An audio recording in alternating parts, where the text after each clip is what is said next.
أيوه.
No problem.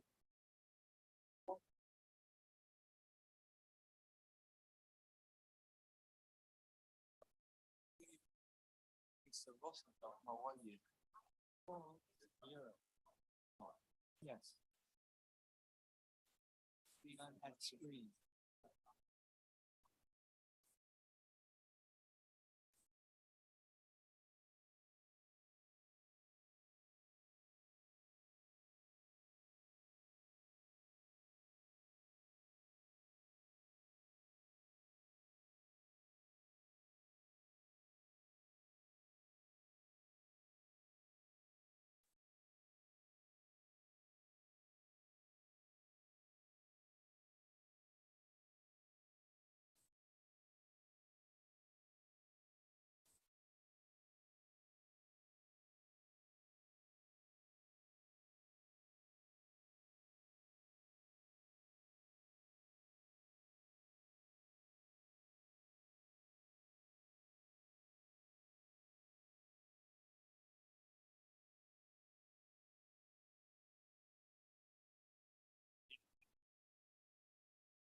Good evening. It's a city commission meet,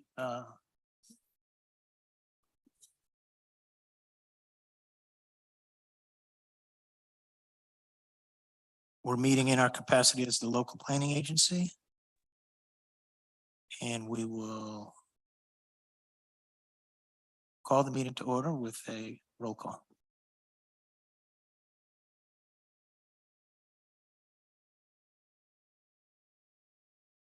Mayor Weinberg, Here. Vice Mayor Bloom. Here. Commissioner Friedland, Present. Commissioner Joel. Here. Commissioner Cruz is on Zoom. We're just working with him on some difficulties right now. Commissioner Dr. Marks. Here. Commissioner Stern, Here. Mr. Wasson. Here. Mr. Myers. You have a quorum. Thank you. Let's all rise for the Pledge of Allegiance.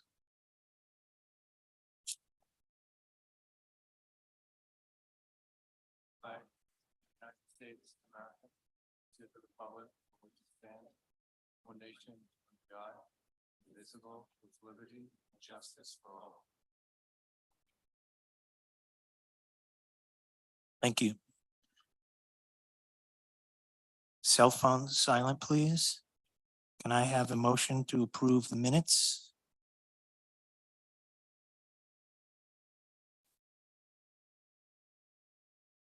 Are you pushing? Is anyone pushing? Commissioner Stern, and a second. Commissioner Dr. Marks. Let's vote on that. Commissioner Joel. This Here. is for a vote for the minutes. Yes. Commissioner Dr. Marks, Yes. Commissioner Stern. Yes. Commissioner Friedland, Yes. Commissioner Cruz, can you hear us yet? Okay, Vice Mayor Bloom Yes. and Mayor Weinberg. Yes. Motion passes. Okay, item 4, it's a public hearing.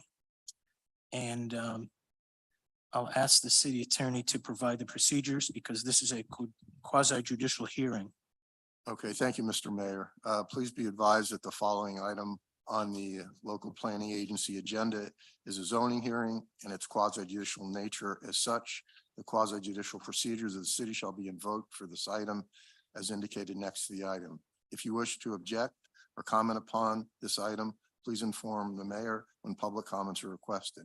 An opportunity for persons to speak on this item will be made available after the applicant staff have made their presentations on the item. All testimony, including public testimony and evidence, will be made under oath or affirmation for this quasi judicial item. Additionally, each person who gives testimony may be subject to cross-examination. If you refuse either to be cross-examined or to be sworn, your testimony will be given its due weight. The general public will not be permitted to cross-examine witnesses, but the public may request the commission ask questions of staff or witnesses on their behalf. Persons representing organizations must present evidence of their authority to speak for the organization. Further details of the quasi-judicial procedures may be obtained from the clerk. Those are the rules, Mr. Mayor. Thank you. Is the clerk going to swear in anyone? Yes, if you're going to speaking on this item 4 on the local planning agency meeting agenda, I need you to stand up and raise your right hand and be sworn in at this time. If you're going to be providing testimony or speaking on this item.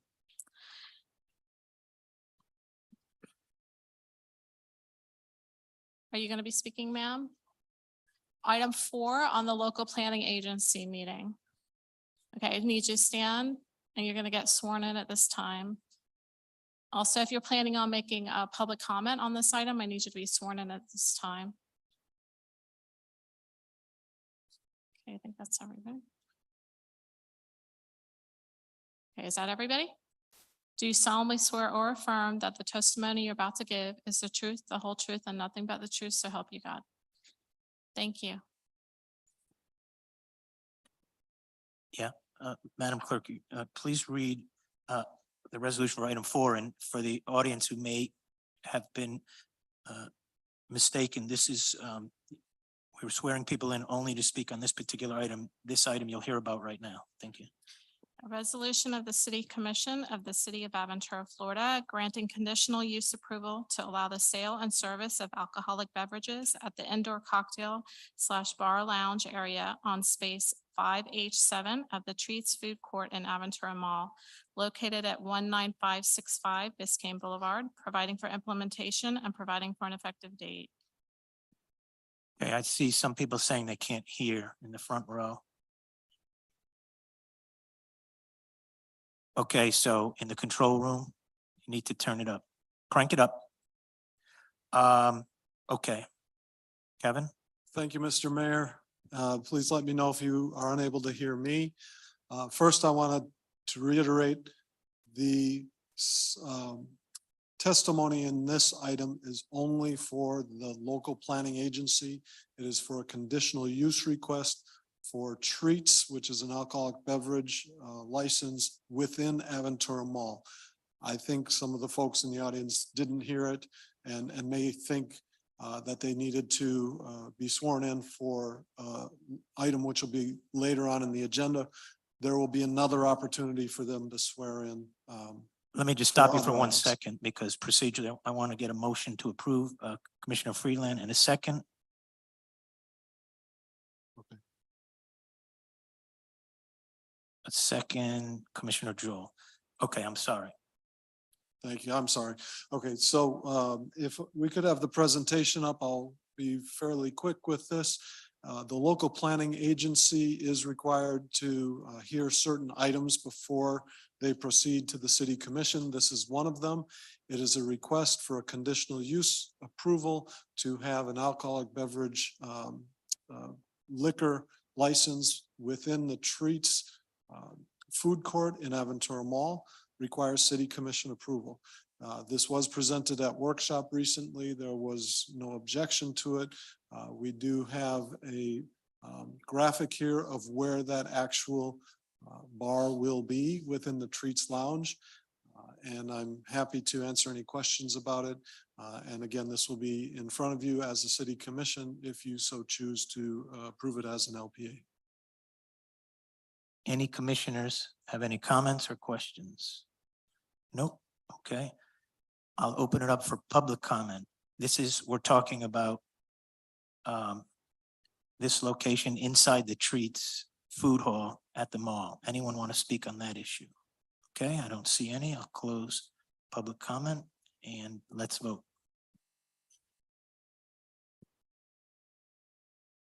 Commissioner Dr. Marks, Yes. Commissioner Stern. Yes. Commissioner Friedland, Yes. Commissioner Joel, Yes. Commissioner Cruz is on, but for some reason we're having a problem with his audio. Vice Mayor Bloom Yes. and Mayor Weinberg. Yes. The motion passes. Congratulations.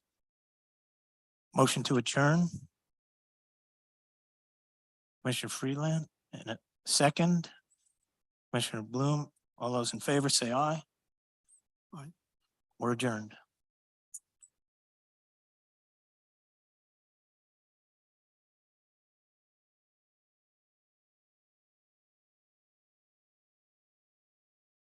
Moving on to the regular commission meeting. Let's call that to order with roll call Mayor Weinberg, here.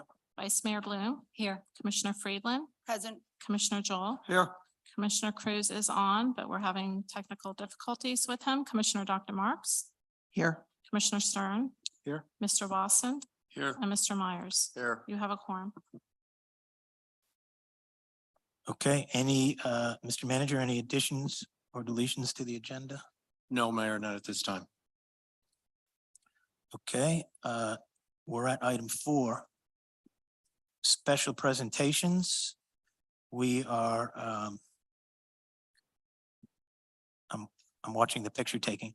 It's a pleasure that we have Senator Jason Pizzo with us this evening, and he's going to work his way up to the podium and he's going to give us a legislative update. I think he's just about to leave for Tallahassee and to represent all of us. Good evening.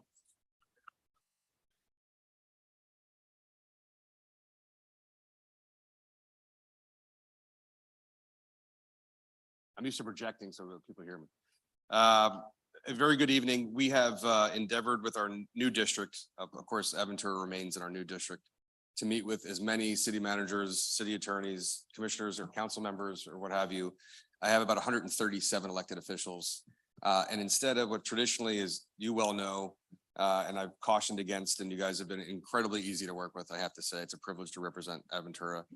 But in the frenetic pace of Tallahassee in the middle of session is always like the worst time to come up because we only have 5 minutes. It's like a quick photo. We don't get to talk about anything of substance. So we have taken a rather unique approach to make ourselves available for one-on-one meetings. There's no sunshine violations and to give everybody ample time. So I met with a few of you already. I met with Mr. Wasson, your city manager and assistant city manager today to discuss issues. And I know that those standing behind me are now conjuring up in their head all of the crap that we talk about in Tallahassee. What has that done to reflect a reduction in your property insurance premiums? And the short answer is absolutely nothing whatsoever.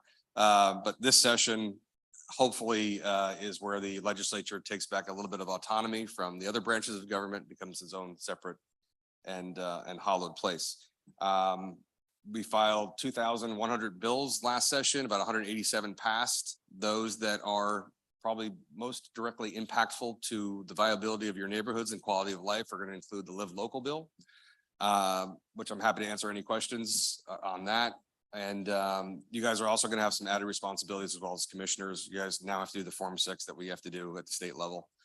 So be prepared. If you have any questions, let me know. We also, in addition to insurance, we're going to have a lot of focus, hopefully, on infrastructure. No matter how beautiful the built environment may be in many of the 20 cities that I represent, topically, it's aesthetically wonderful, but the organs of a lot of our infrastructure and subsurface are just 20th century at best.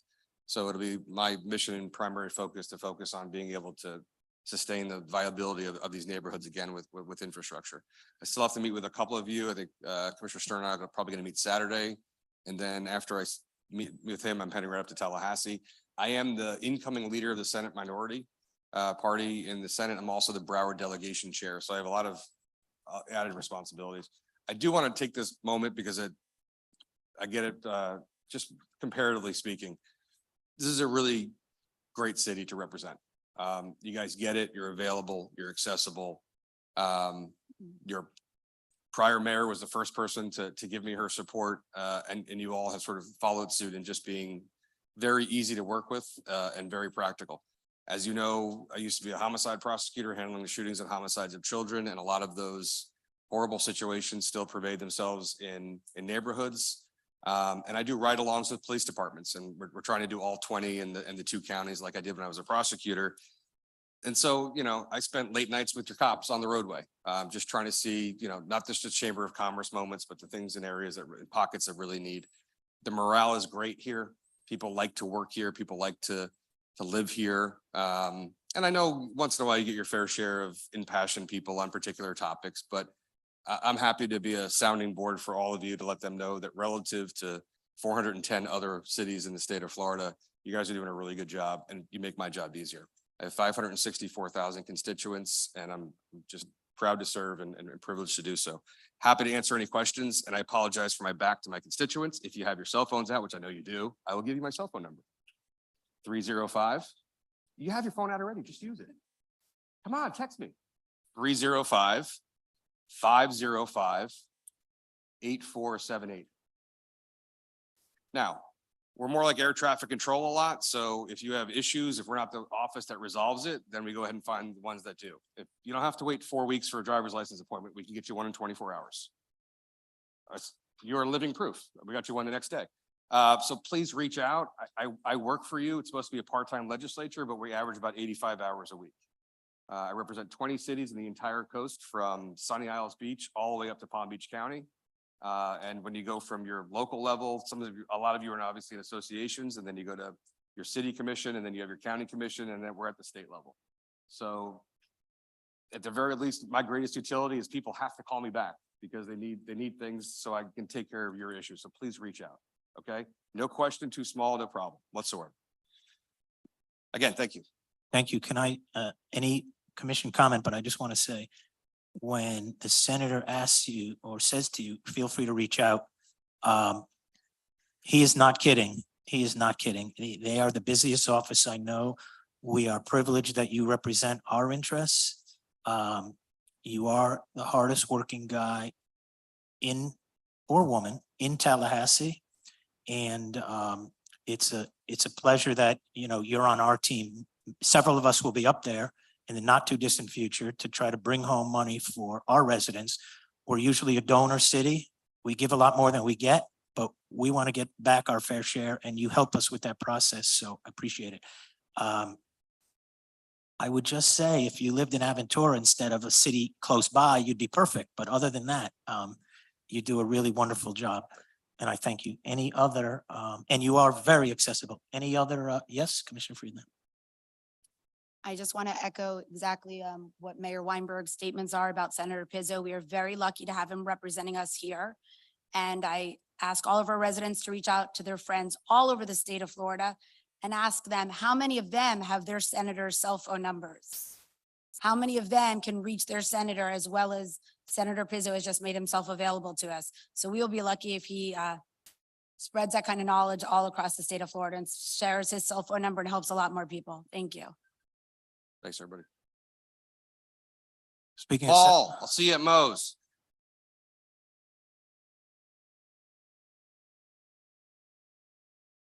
No, don't stress yourself out, man. Come on. Okay. Folks, thanks. thank you, thank you.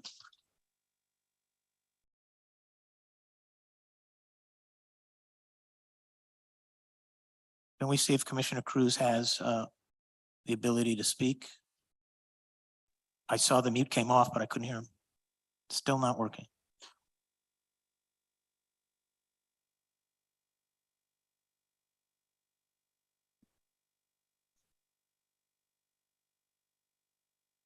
He's talking. I would like for him to be able to participate.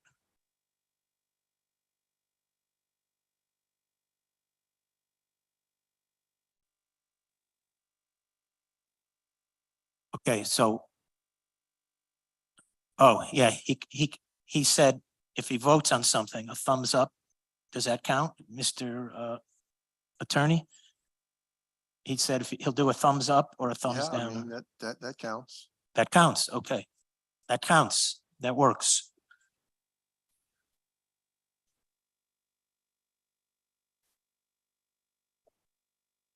Okay, while they work on that, we're gonna move on. This is something that this is really special.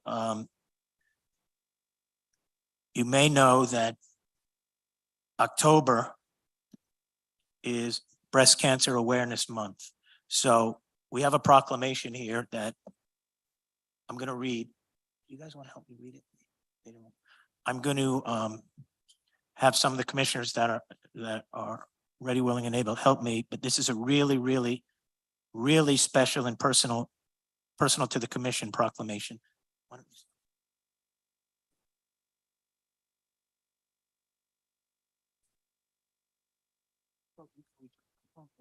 And then just pass it down. All right, here we go. Whereas October is nationally recognized as Breast Cancer Awareness Month to raise awareness in support of those courageously battling this disease, in acknowledgement of the many survivors, and in honor of those lives lost, and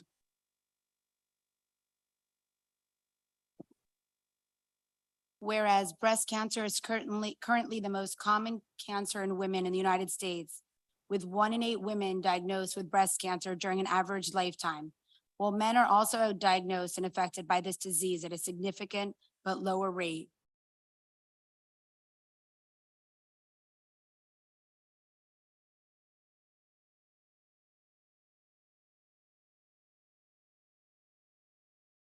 Whereas through research and advocacy, advances have been made in the fight against breast cancer, including significant decreases in mortality, with currently more than 4 million breast cancer survivors in the United States.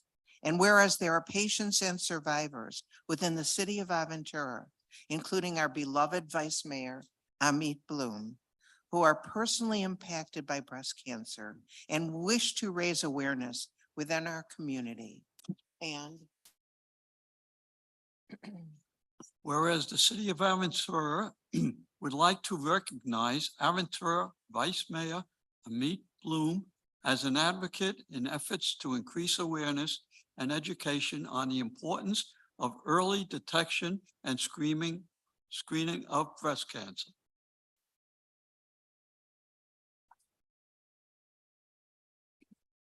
Big finish.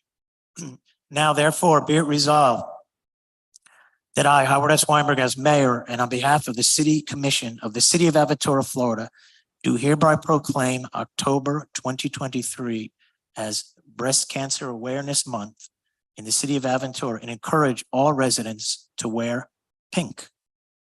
Let's take a nice picture with our vice mayor. And I think that we can take a picture and then you can speak, or would you like to speak first? Let's take a picture and then the vice mayor will have a few words.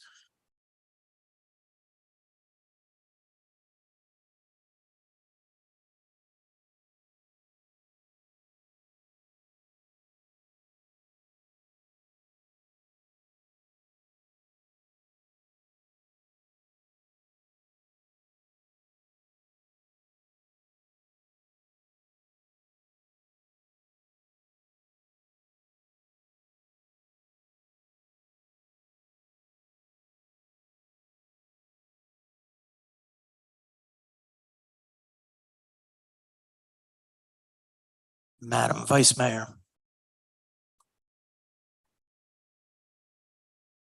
Just a couple of quick words. So when I asked the city clerk if Aventura had ever officially declared the month of October as Breast Cancer Awareness Month, we were both very surprised to find that it had not. So I'm very grateful to Mayor Weinberg and to Ms. Horvath for helping me with this proclamation. Just a couple of quick facts. Breast cancer is the second most common cancer among American women. Every year, about 240,000 American women are diagnosed with breast cancer, and unfortunately, 42,000 on average die. Though women do make up about 99% of the breast cancer cases, men do get it as well. So basically what we're saying is that women should begin getting annual mammographies at the age of 40. And self-examination, men and women, saves lives. It saved mine. If you notice any kind of a lump, you should contact your doctor immediately. I am now 7 years cancer-free, and I'm deeply grateful that mine was caught early and that my treatment worked. Early detection and treatment are key, so please don't delay. If you don't have insurance and you can't afford a mammography, there are resources available to get you screening for free. So if you need help, please contact me and I'll be happy to help you out. Thank you. Thank you.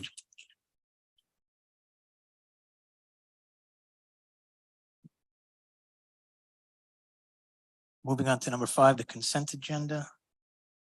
Anyone want to remove an item?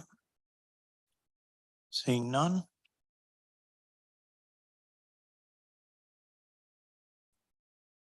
A motion to approve, Commissioner Friedland, second. Vice Mayor Bloom. Roll call vote, please. Commissioner Dr. Marks, Yes. Commissioner Stern, Yes. Commissioner Friedland, Yes. Commissioner Joel, Yes. Commissioner Cruz, still not on, Vice Mayor Bloom, Yes. and Mayor Weinberg. Yes. Motion passes. Okay. Item 6, let's see, 6, F, G, H, and I are going to be continued to November 7th. And 6B, D, and E will be quasi judicial procedures. So we will be invoking those procedures, but I'm wondering if Commissioner Cruz is back online or if we should wait for him because I'm sure he wants to participate. It's probably the middle of the night and he's making the effort. So I'll wait if we can get him back on.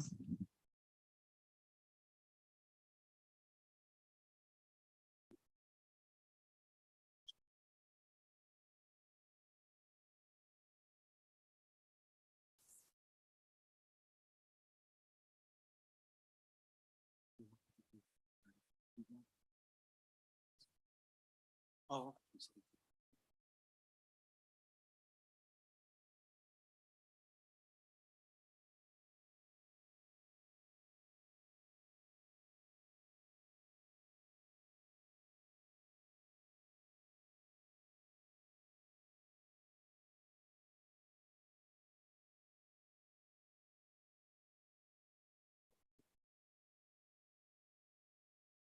How about those Dolphins?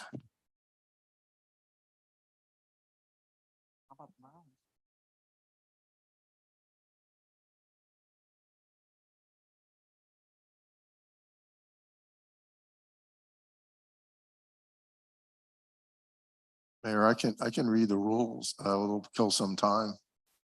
Oh, sure. You might as well get started with the procedures for quasi judicial. Fortunately, I have to read them again, and it does take a while.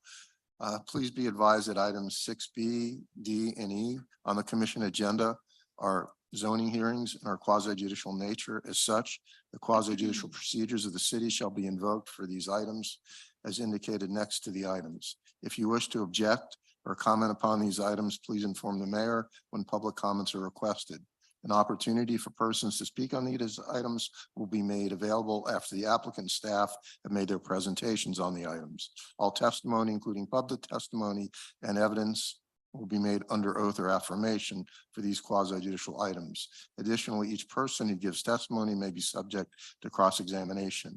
If you refuse either to be cross-examined or be sworn, your testimony will be given its due weight. The general public will not be permitted to cross-examine witnesses, but the public may request the commission ask questions of staff or witnesses on their behalf.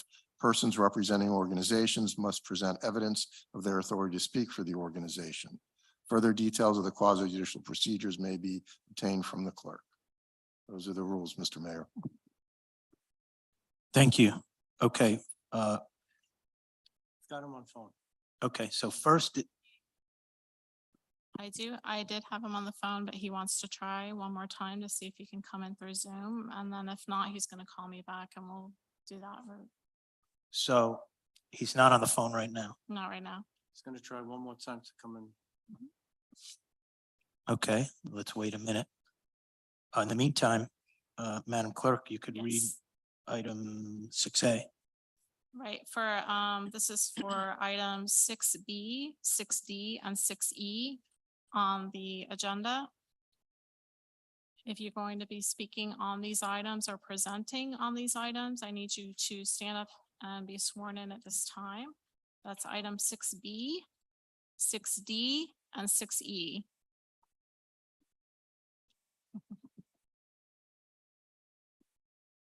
Again, it's item 6B, 6D, and 6E on the city commission meeting agenda. If you're speaking, presenting, or you're going to provide any public comment on any three of those items.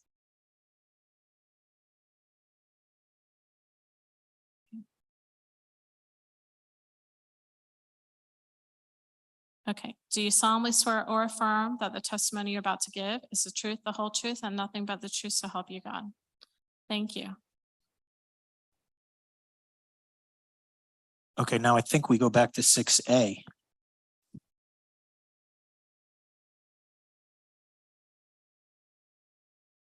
Madam Clerk.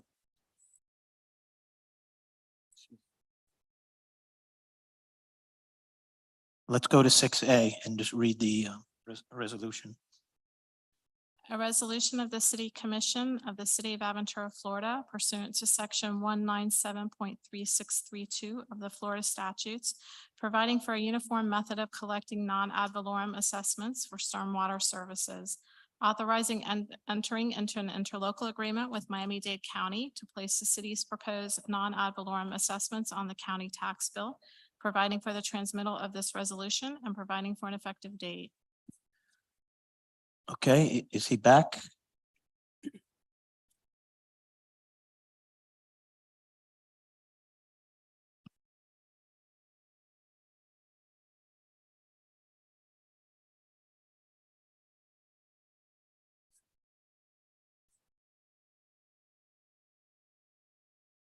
Mayor will be calling him back at this time.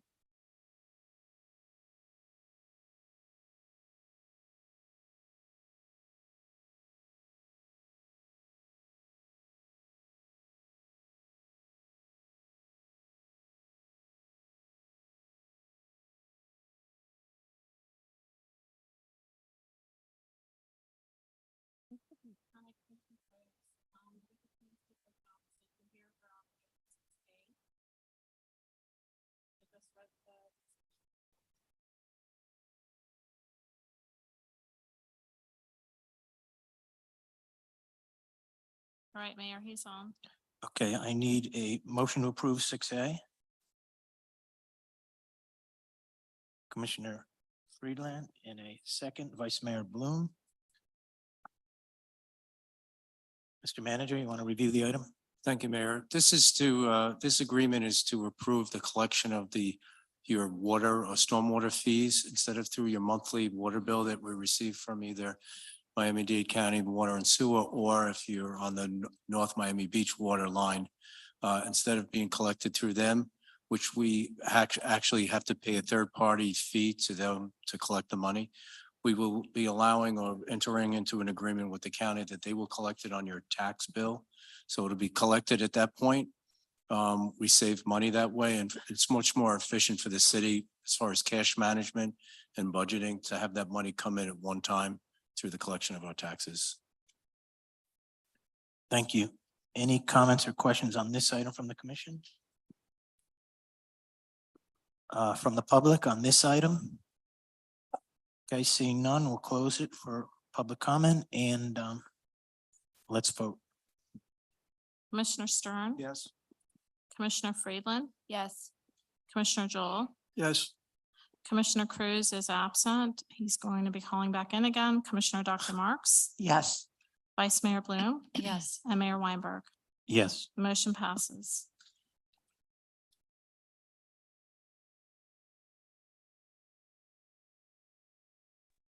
Okay. In that case, let's move on to 6B. And ask the clerk to read that resolution. A resolution of the City Commission of the City of Aventura, Florida, granting conditional use approval to allow the sale and service of alcoholic beverages at the indoor cocktail / bar lounge area on space 5FH7 of the Treats Food Court in the Aventura Mall, located at 19565 Biscayne Boulevard, providing for implementation and providing for an effective date. Motion to approve. Commissioner Bloom, second, Commissioner Stern. Kevin, this is what we just heard, so we don't need any more explanation. Any commission comments or questions? Seeing none. From the public comment, seeing none, I'll close it. And we'll have a roll call vote. Commissioner Friedland, Yes. Commissioner Joel, yes, Commissioner Cruz, Yes. that's a yes.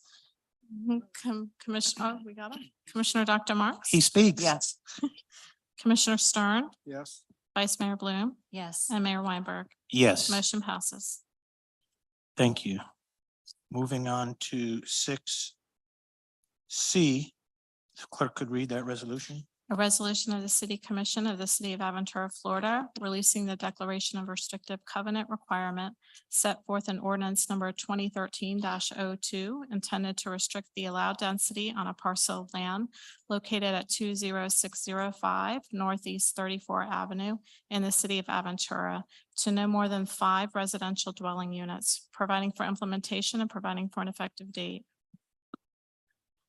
Thank you. Motion to approve. Commissioner Stern, Vice Mayor Bloom seconds. Kevin? Thank you, Mr. Mayor, and good evening. Kevin Klopp, Community Development Director. This item is a prerequisite to 2 additional items which are on your agenda. These items were deferred by the City Commission. They were first on the agenda in June. There was a follow-up workshop meeting last month regarding this, so it is back on your agenda. I'm going to say just a little bit of comment about the project, and then the attorney and architect for the project are here to present and answer any questions as well. First, this specific item is a request to remove a restrictive covenant, as the clerk read, which currently limits the parcel to 5 units of residential development.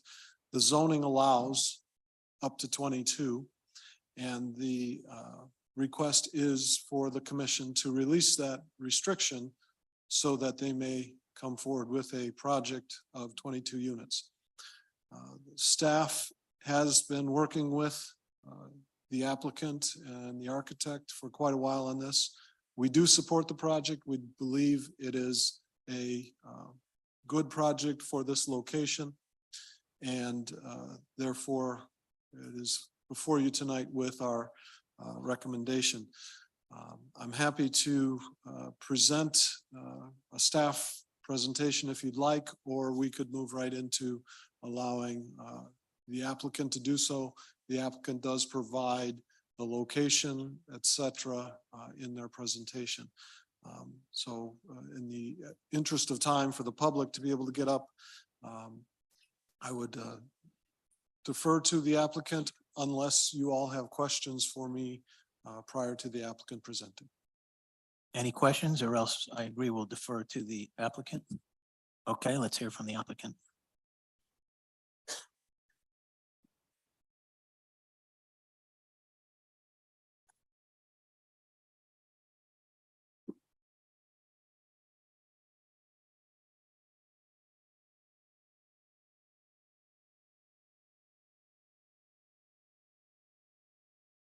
Good evening, everyone. My name is Alan Rosenthal. I'm the applicant in this request and the attorney of record as well. I'd like to introduce to you some other people who may be talking about this project. Kobe Karp, who will discuss the building and the project itself. Richard Garcia is our traffic engineer who will be here to answer questions you may have regarding the traffic. Jenna Robbins from Chapel Group, who will develop marinas and is here to answer any questions you may have about the marina. There are several owners here who are representing themselves but not speaking tonight. They're here and have been at all of the prior meetings of this board, and the board, when it acts as the in its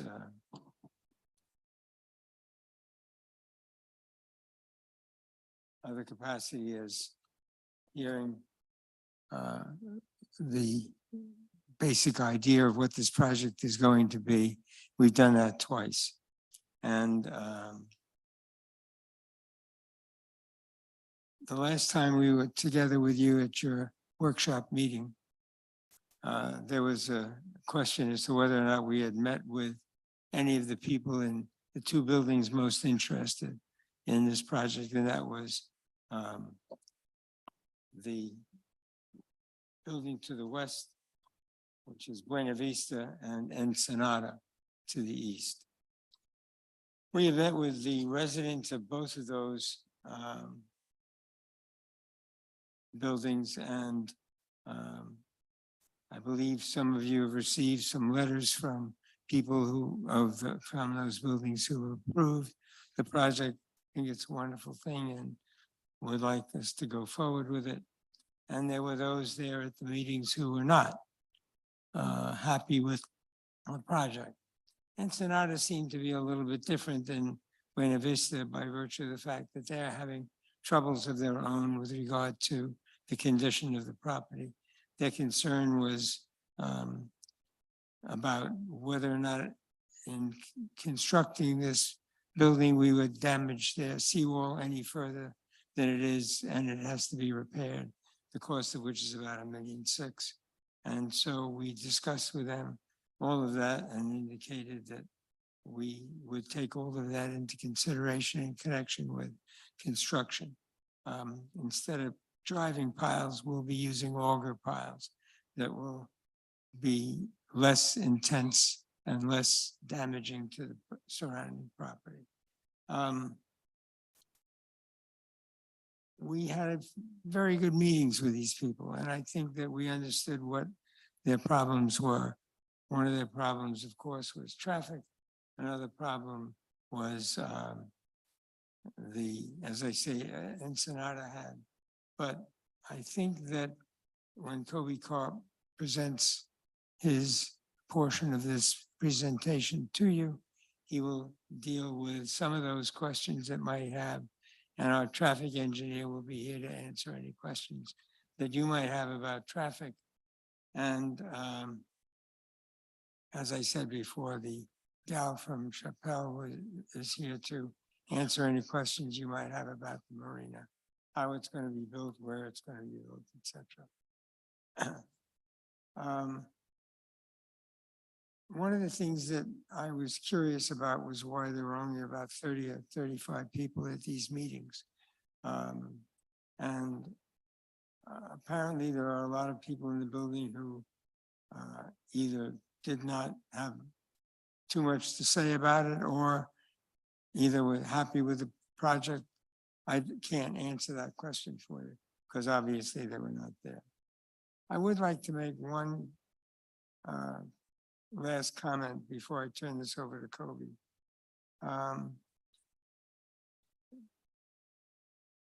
I appeared before this board for a long time, and after one of the hearings that concerned the development of a piece of property, a couple of the residents of the properties around it that were affected came to talk to the commission. And one of the commissioners, I can't tell you which one it was, after hearing their anger and having them say to him, it was a man, but I can't remember who it was, that they felt that the commissioner did not give them the attention they deserve and did not vote against the project. And that commissioner said to them something that I thought was very important. And that is that all of you and all of the commissioners and state representatives represent a broad group of people. They don't just represent 2 buildings in a city or 5 buildings in a city when there are hundreds of thousands of people in a city.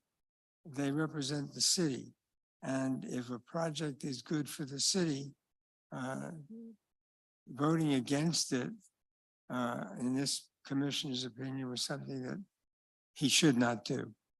And I believe that that's a very correct statement about what commissioners should or shouldn't do about projects that come before them that may not be liked by everybody. And you and I all know about this saying about you can please some of the people some of the time, some of the people all the time, but you can't please all of the people all of the time. And that's exactly what happens here. But I think that it's the obligation of everybody. And I believe that should be about me as well, because I try not to bring projects to the city that I don't think are good for the entire city. I don't think I bring projects to the city that are good for only a few. And I think this particular project, after spending 3 years working on it and going back as far as Joanne and Eric when we started, who thought it was a good project. And I believe that your city manager and your planning and zoning director believe that this is a good project for the city. Otherwise, I would not be here. And now, unless you have some questions for me directly, which I would be happy to answer any questions that you might have that can't be answered by anybody else. I'd like to turn this over to Kobe Karp and let him, who I think is one of the better architects I've worked with over the last 60-odd years. He's done a fabulous job on developing a great project. And I'd like to turn this over to him for him to make his presentation. Thank you. Thank you. Thank you, Mayor, Commissioners. It's an honor to be here. My name is Kobe Karp. If you would allow me, what I would like to do is show you a quick video of the project. If you would just give me a second. Thank you, K Square. Much appreciated. So this is a video that we can play it without any sound, so people can focus on the imagery. Basically, what it does, it's a fly through around that shows the location of the site and also its relationship not only to the waterway, not only to 34, but also, thank you so much, that's perfect. And you can see on the left-hand side, the image, and you can see the proposed building with the vertical landscape gardens, the improved landscaping for the pedestrian and for the public along the right-of-ways, along Country Club and 34 on the left. We are trying to give as much back of the land to the community, to the neighborhood, by lifting the program and the amenities up in the air and giving the land back to, as you can see here, a linear pedestrian park that leads you towards the water, towards the marina, open to the public with visibility, accessibility, public seating, public accessibility along the water, that then brings you towards 34 and then connects you to the sidewalks with the shade trees on both sides to allow for pedestrian connectivity and movement, and also a vertical garden for the building that is over the parking. If you would allow me, I will play the video again for you just so you can take a look at it again. It's a short video. You can see the location and its physical separation from our neighbors. You can see the physical distance from our neighbors, specifically to the west. You can see where the building sits on the corner and really provides landscaping. And when we met with your staff, we felt that here there is an opportunity of providing green space around the property, more so than ever before, to bring and let the public onto the property and circulate around the property. The linear park is a benefit for the community, and it lets you onto the water in perpetuity instead of building shorter and fatter and no public access. We felt that there is the opportunity to provide a physical, visual accessibility for the community to come to this location. This is something that the developer has been talking and working with your staff. Chris Colley, the landscape architect, is also here. And you can see that what we did is we raised the pools and amenity areas up in the air on the roof away from the ground level, giving the ground level back to the community. If you would allow me, I'll show you some images, if I can pull them up, of the project that are telling of the intent of the design.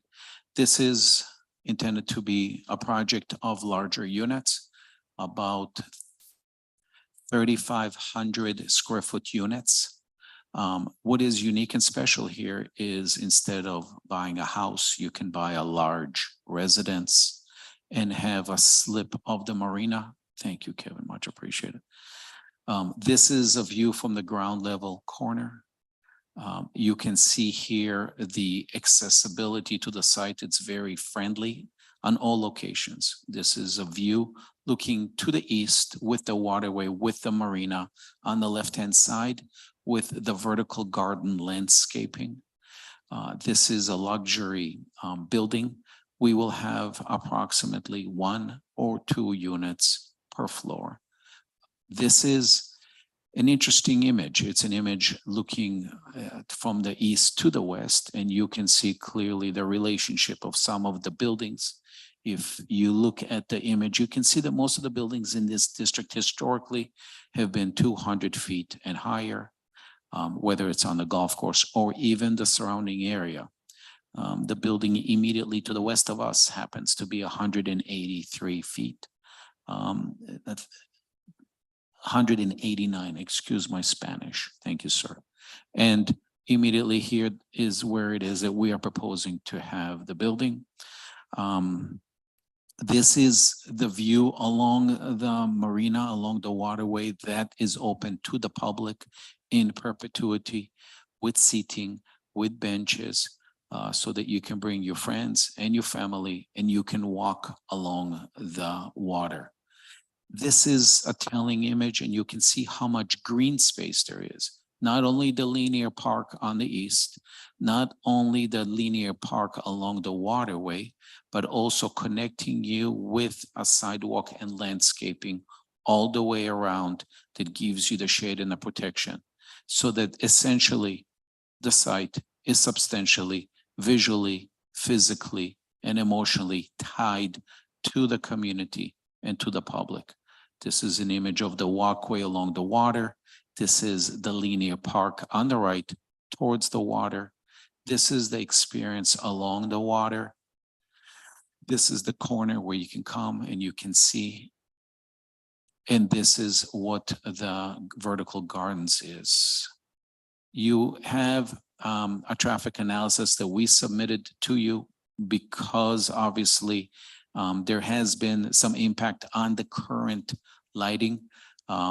We've had the folks who control the lighting come to the site and work with the timing of the light because that can impact.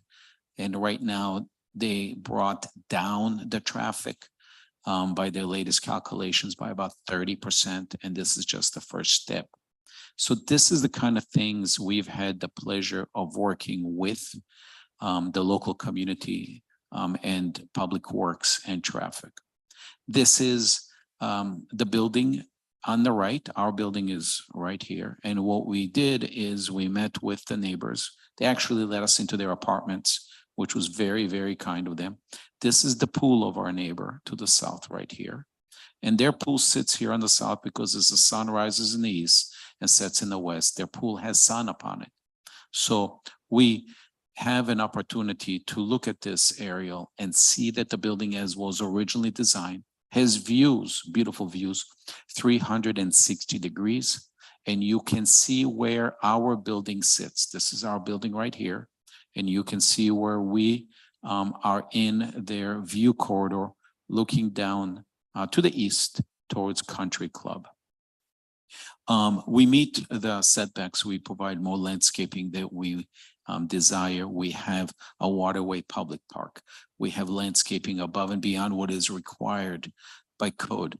We have met with your staff who has been more than kind and knowledgeable to us.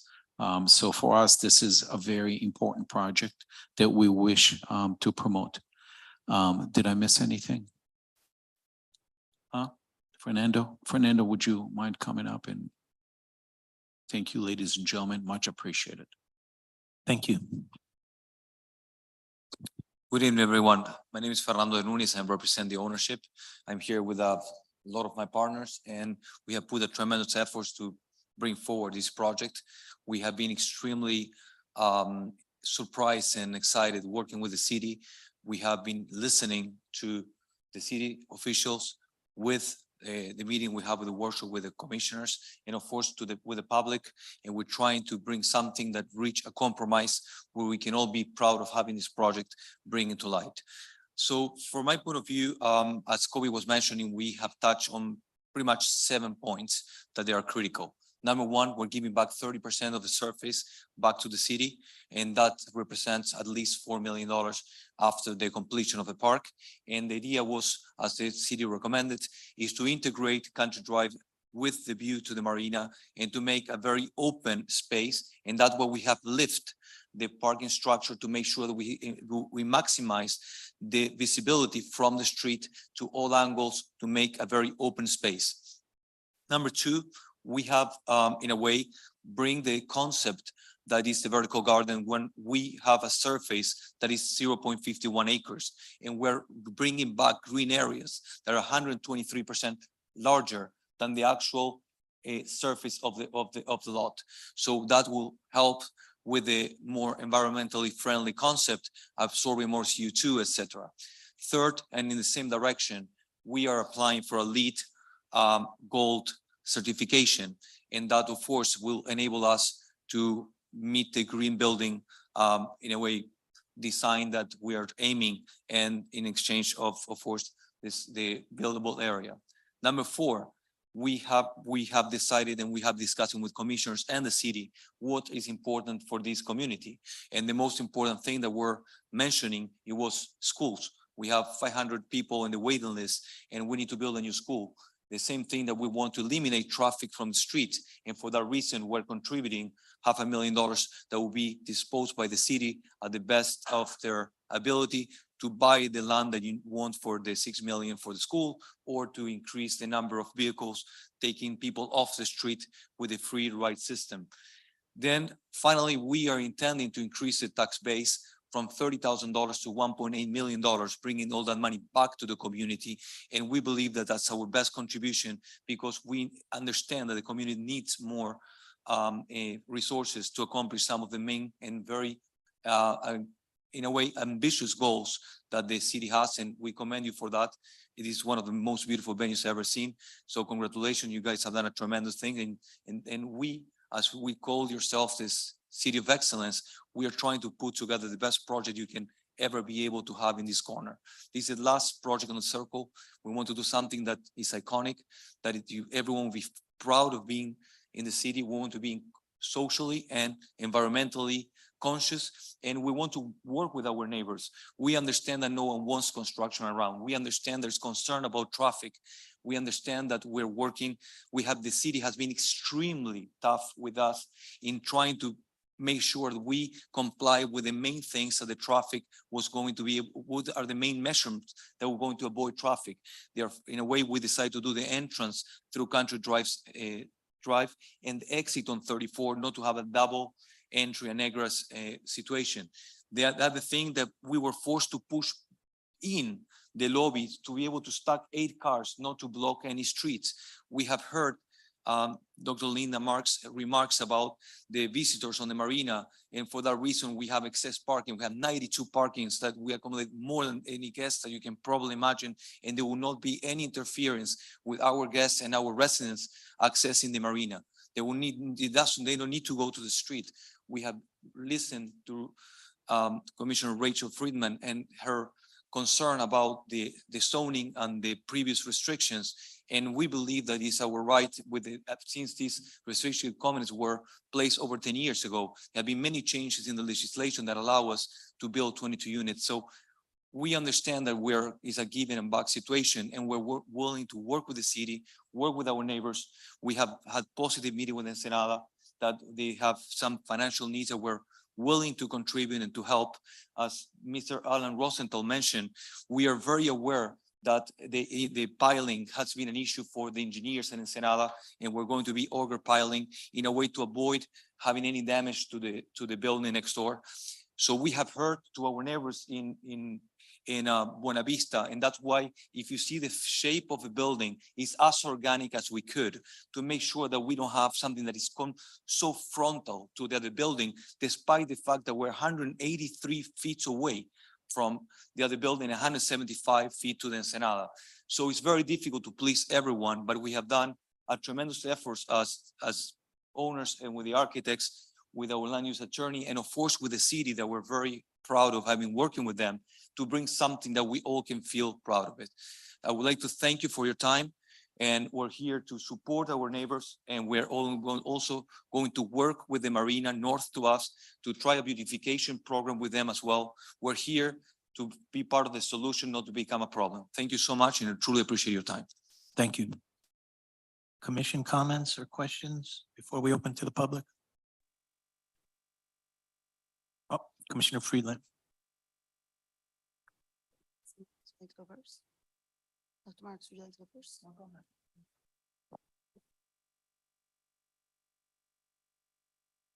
Thank you all for your presentation and for being here tonight. I want to state, as I did state in our meeting in June, that I am firmly against this project, and even more so now. The change that is being requested, the variances for construction on 34th Avenue and Country Club Drive, are not in the best interest of our residents and our city. The developer just stated that you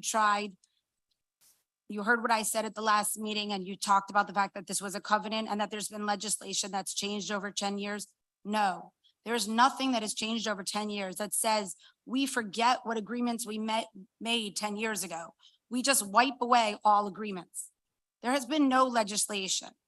As an attorney who writes contracts, reads contracts, stands by contracts, There has been no agreement or change in legislation that just makes us throw out this covenant. I do not believe that this is actually going to serve the best interest of our city. I've been doing my research. It was 10 years ago we established this covenant, granting the owner the right for 5 residential units and 7 stories. This was because of a long and arduous lawsuit, a big fight, and this was the final agreement. It wasn't come by easily. This was a very difficult agreement that was reached. The intention of the parties was clear. They did not want the property to become overly developed. At that time, Aventura 10 years ago was already busy. Our streets were already flooded with cars. But now the situation 10 years later is significantly worse. Our infrastructure can barely keep up with what is going on. 34th Avenue happens to be one of the busiest streets in all of our city. I've actually spoken to different police officers privately about the difficulty that will be caused by extra traffic on this street and this area. The developer said to you a few minutes ago, this is the last property to be built on golf course around the country club circle. I can't say that's true. There's other projects maybe ready for redevelopment, if not. So that wouldn't be a reason that we should pick and choose to make this change right now either.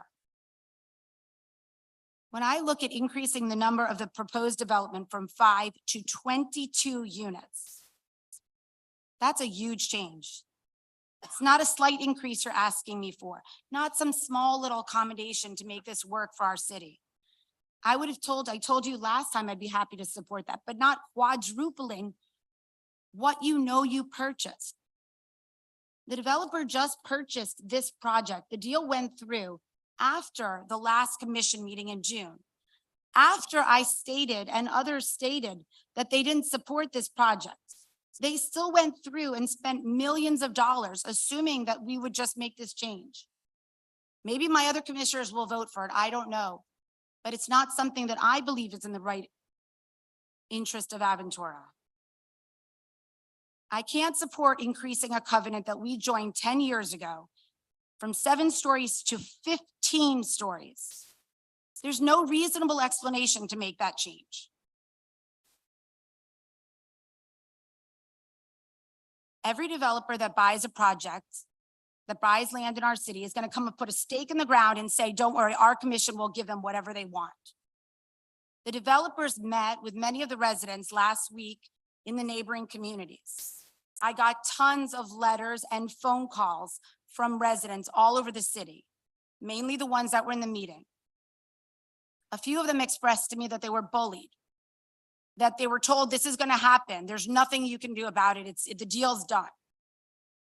I really hope that's not what was said. But even if it is, I know that residents were told, we'll take care of your assessments. We'll pay, you won't have to pay your assessments if you sign our letters that we're going to give you that say you support this deal. I'm an attorney. If there was no contract in front of the residents that agreed that they were going to pay your assessments, they never have to stand by those words. So please, if you did sign a letter or you're supporting it today, that's fine, but be well aware there is no agreement in writing to pay for your future assessments based on a verbal commitment.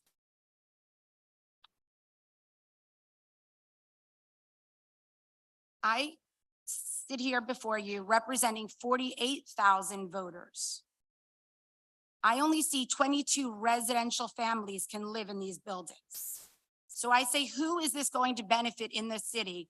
Increasing traffic, causing a disarray, and I don't see it. Yes, our county may come and tell us to increase density, and our state may. But going from 5 residences to 22 is a drop in the bucket for what we really need to do. We may want to increase tax dollars to keep our taxes the lowest. But again, going from 5 residences to 22 is a drop in the bucket. It is not going to make the difference to be able to keep our taxes at one rate or to change them. It is going to have no effect. I drove around our state senator Pizzo today. You all saw him earlier here today, and I showed him the property. And his concern was what I stated before. What's gonna happen? Every developer is gonna come to Aventura, to our commission, put a stake in the ground and say, you guys change it. Your covenants don't matter. They were done 10 years ago. He asked me this today. He was quite surprised looking at the streets, and I don't want to speak for him. But he said, we need to think about what we're doing to Aventura, where we're building, and if it makes sense to build smart projects. It makes sense to build projects that benefit our residents, benefit our teachers, benefit our police. But who does this actually serve? My duty as your city commissioner is to serve my residents and act in their best interests. And I will always prioritize their well-being and livability. Mr. Rosenthal, with all due respect, you've been in our city for a long time. But increasing this property the way it's being presented does not represent and benefit the 48,000 other people that I have to answer to. And I also want to just state that you point out the walkway behind the project, but there is currently a marina that is not connected to this project. That marina still needs to have ingress and egress. Everyone can still have access to the marina. There's no extra benefit except a larger path that is being added to the city, to the residents. It is still going to be there, whether this building exists or not. We must still maintain the access to that marina, which is independently owned. I do appreciate everyone coming. I will always support smart projects for our city. I will support smart ideas, but this one, I can't see changing this covenant for the best interest of our residents. Thank you. Please, we don't do that. No booing, no clapping, just decorum. Dr. Marks? I'm actually going to reserve some of my comments, and I want to hear from the residents who are here because I'm very interested to hear what they have to say. So I'm going to reserve some of my comments, but I do want to say that because of the sunshine laws, we can't talk unless we're in a public meeting. And Rachel, I can't thank you enough for the words that you shared, because I think my issue all along with many of these projects has been the fact that we have to look at the entire community and not just a small group. But most importantly, the gigantic changes that we're making, 200%, 300%, and we're doing it everywhere, to me is unconscionable. So I have a few questions for now, but then I would like to just ask to be able to speak after I hear what the residents have to say. The whole property is 0.51. It's a tiny bit over a half an acre. But the density, it doesn't meet the density unless we look at the submerged land, correct? Kevin, I want to make sure. All right, how does the submerged land come into this property?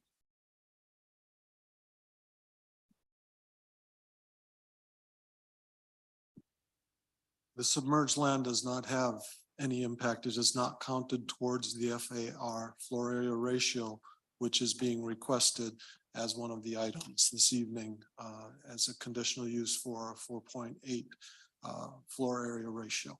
So they're not counting the submerged land. The density is appropriate for the zoning, not for the restrictive covenant.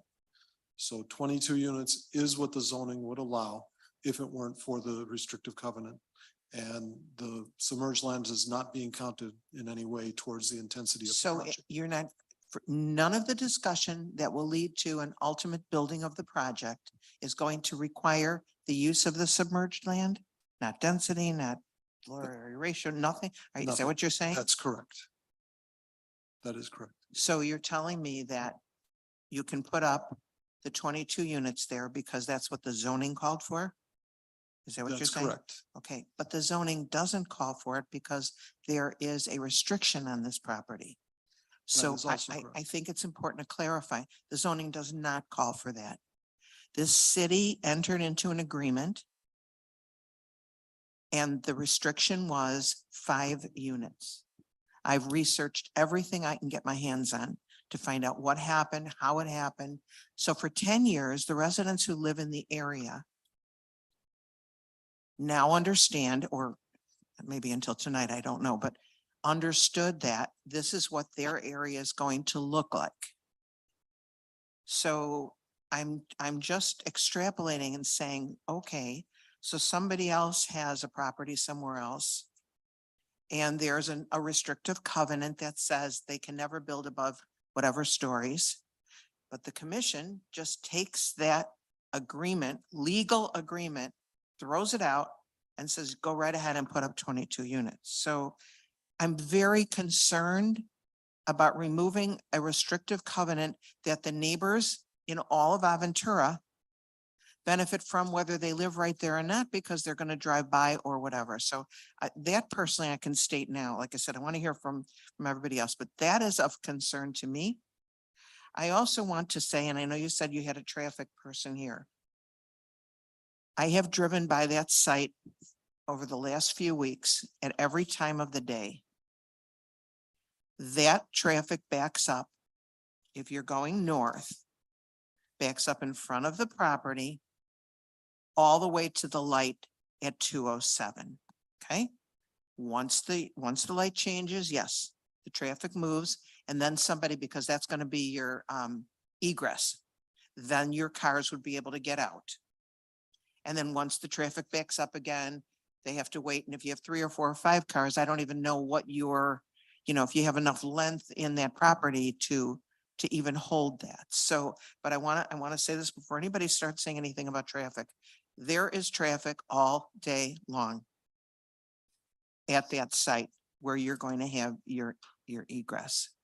So that's all I want to say right now. But I do think that it's unconscionable to just invalidate this agreement that all the people in the area, whether they live right by it or they just drive right by it and enjoy the green space, would enjoy. Concurrently, I have no problem, should the builder want to build those 5 units, because they're entitled to build those 5 units. I'm sure it would be beautiful. They'll be low, no matter what it is. And I have no problem with that, but I have an absolute problem blocking everyone's view and, everywhere. And as beautiful as the building is, and it is, Kobe, it's lovely. Okay, it's lovely. But it's still a big bulky thing on a corner that has always been open. And we're just saying, too bad for the agreement, too bad for the legal fight that went on, too bad for everything. We're changing. And unfortunately, that's been happening a lot in our city. And I think we're going to pay for it later. So that's all I have to say. And I'm very interested to hear what you have to say. Any other commission comment? If not, I'll open it up to, thank you, Kevin. Open it up for public comment. You please state your name, your address, and you have 3 minutes. There's probably a lot of people that are going to talk. If you're going to say exactly the same thing, it becomes less effective. So you don't have to repeat what someone else has said. Step right up.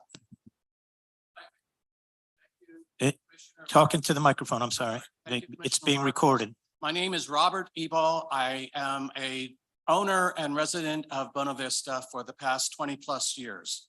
I've lived in Aventura. My in-laws were in Aventura at, okay, slips my tongue. But anyhow, they were here for even longer. We are living at that corner. We are on the 3rd floor. We have a view of the water that's right there. We have traffic, the noise of that traffic. I mean, I agree totally with Dr. Marks as far as the traffic there is atrocious right now. And it has been growing exponentially. What concerned me is when they came to our building last week, and it's like Don Corleone saying, hey, what do you need? What can we give you? And we want our peace and quiet. We want our sanity. We want to have something where we're not bombarded by noise and for construction, for the pylons being built in and the shaking of our building. We have an old building. So that old building, with having that going on, will end up becoming one like the Surfside, is my fear. That's one of my fears, but I'll stop with that. But no, am totally against this project. Something smaller maybe, but not 22 stories. Thank you. Thank you. Step right up, sir. Name and address. Mr. Mayor, Commissioners, Mr. City Manager, good evening. My name is Michael Putney. For the last 9 years, I have owned a unit at Bona Vista, wonderful building, wonderful neighbors. And I am here tonight to ask you, urge you, implore you not to grant this zoning variance for all the reasons that Commissioner Friedland and Dr. Marks have mentioned. 7-story building with 5 units, I think would be totally acceptable. A 15-story building with 22 units is out of scale. It is not improving the quality of life for anybody in our neighborhood. It may improve the revenues of the city of Aventura, but the revenues of the city are already in good shape. There is very little to be gained. This is like trying to put a gallon of water into a quart container. It just doesn't work. And although I'm not a traffic engineer, let me just simply say, today at noon, I was driving down North Country Club Drive to make a left turn at 34th Avenue. There were in the left turn lane 7 or 8 cars. The Country Club Drive all the way to 34th Avenue, 207th, was jammed with cars. To get through there took a couple of minutes. And just imagine what it's going to be like with at least 60 cars, delivery trucks from Amazon, service providers. I know they've got a traffic engineer who's going to say it's going to be marvelous and it will all work. Well, just as a Aventura resident for 25 years, I don't think it will work. So I ask you politely, respectfully, please reject the zoning variance for this project. Thank you very much. Thank you. I hope I don't offend you, but with a voice like that, you ought to think about a career in broadcasting. Step right up, please. Thank you. My name is Katrina Geslock. I live in Ensenada condominium. And first of all, we found out about the meeting at our building, like by an email from our manager the day before. So we had half of a full house probably, but that's because we didn't know about it. Now the building, I didn't remember that it was only 5 stories was allowed and they were talking about 15 stories, 22 stories, whatever. What about the flooding? Our parking lot floods, and so doesn't all of Aventura on Country Club a lot, but our buildings, especially in Ensenada, floods. How's that going to affect the flooding? Okay, that's a question we need answered. About, I don't know how many years ago, I came up here and talked to the mayor, and we had a manatee zone put in. And they were going to put in by the marina a little parking spot. They said it won't affect the traffic. Well, guess what? That little parking spot on 34th Avenue definitely affected the traffic. And the traffic now, for me to go to work when I have an appointment, I have to leave an hour and a half early. I cannot get out of Ensenada, the parking spot closest to where that lot is. Yes, a nice building would be wonderful. The original one, we had good faith, years ago. And, we hope that you stand by that. These are, they have been, kind and good. Yes, to the commissioner's point, did they say, yes, we can do this, this, and this? Yes, they did. Anything in writing? No. Don't forget the mangroves. They said they could put a floating dock.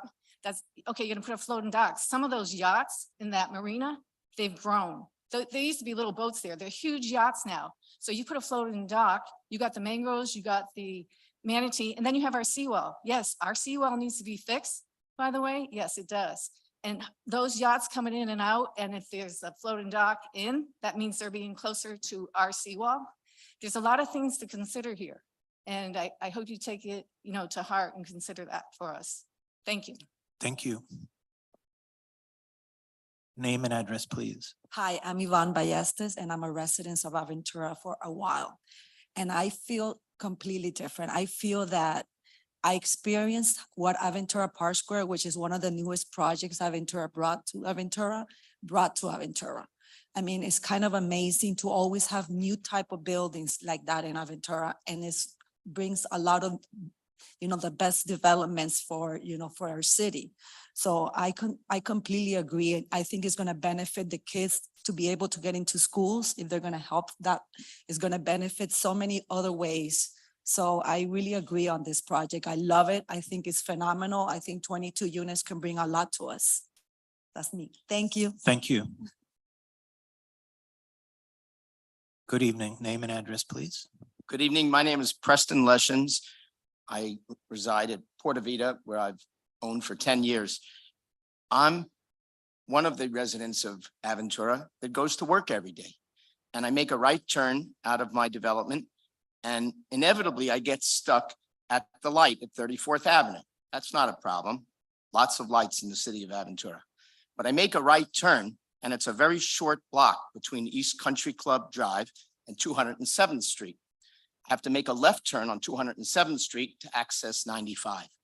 And what happens is that instead of getting stuck at one light, I get stuck at 3 lights within a very short distance of each other. The first light on the corner of East Country Club Drive and 34th Avenue. Inevitably, cars back up from the 207th Street intersection. So now you wait for the cars to move, and then you get stuck at that light again, and you have 3 lights within a very short space of street. And add to that the ingress and egress of this building on East Country Club Drive and 34th Avenue. And what you've got is a nightmare of a bottleneck, an accident just waiting to happen. I implore the commission to please listen to what Commissioner Friedland said, to talk to your local police officials who I think are all against this type of a situation involving traffic, and please do what's right for our city so that residents like myself who need to access the streets to go to work every morning don't have a bigger problem than we already have. Thank you.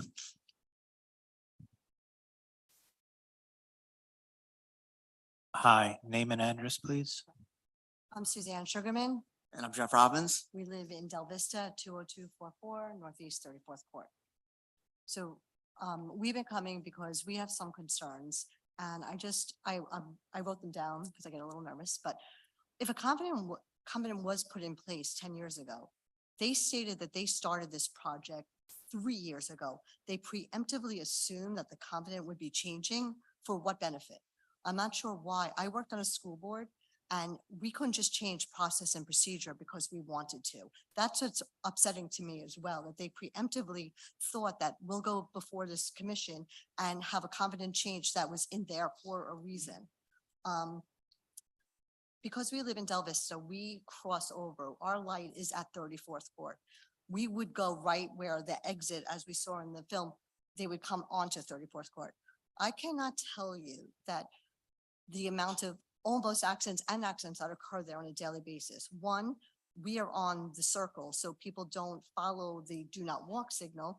And inevitably, I miss the light, and then you go across and it's already backed up when people are making the right from Country Club Drive onto 34th and the other way as well. So I can't really understand how that would decrease traffic.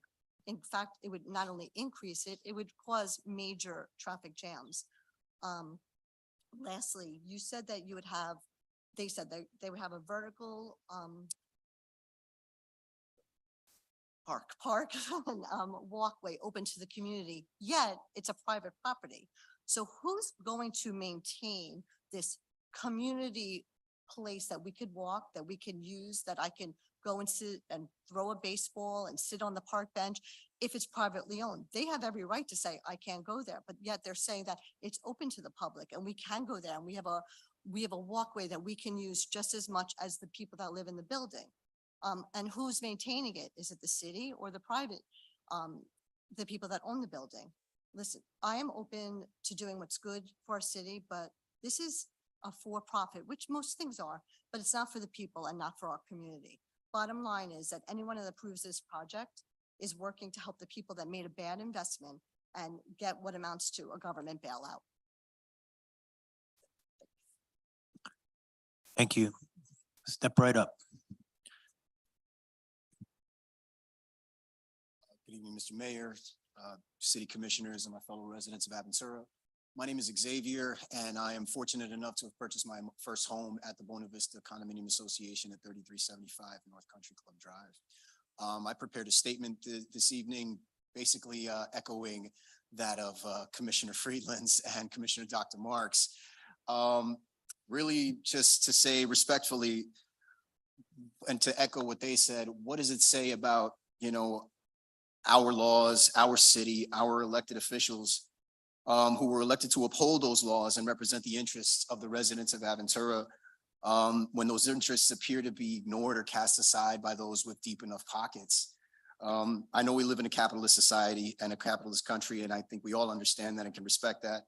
But I don't think anyone is really opposed to a project on that property. I think we're just opposed to this project on that property.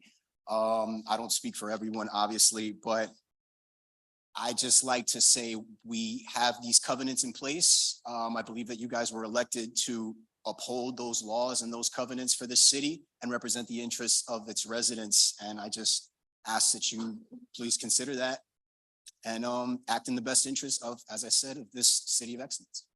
Thank you. Thank you. Good evening. Good evening, Mayor, Commissioners.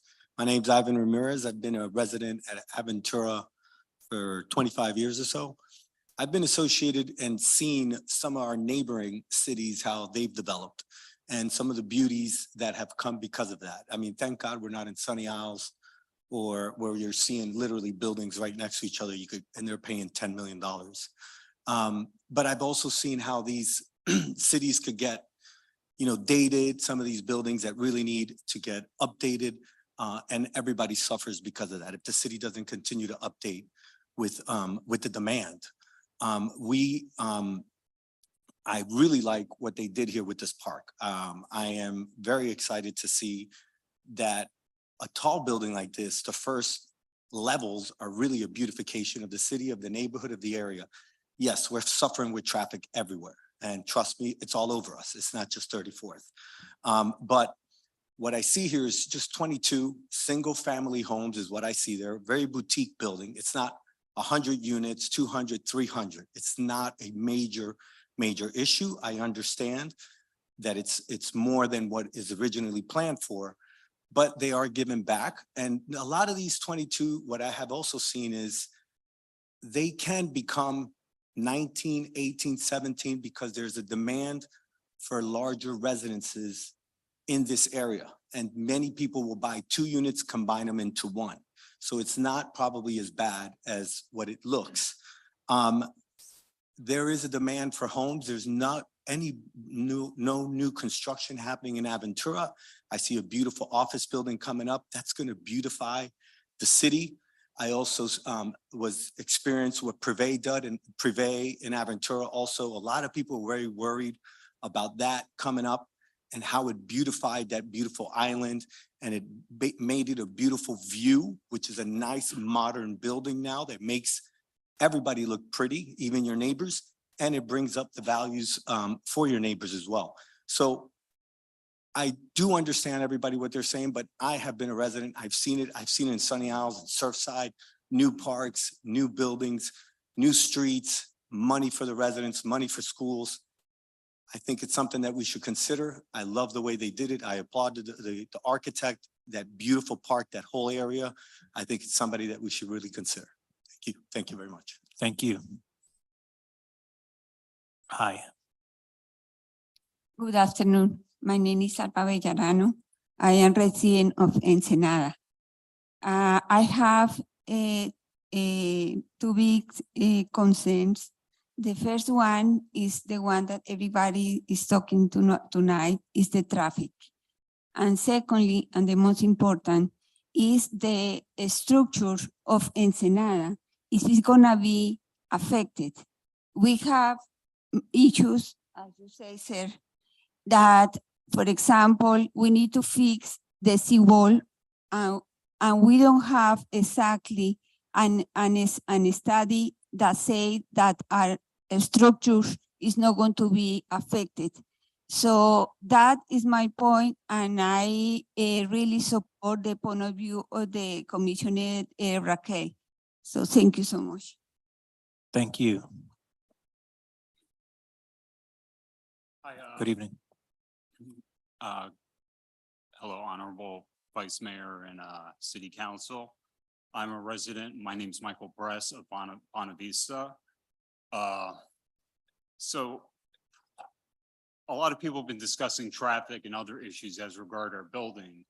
But I think the basic fundamental objection to this project is kind of a common sense objection from our part, which is we live there on the ground.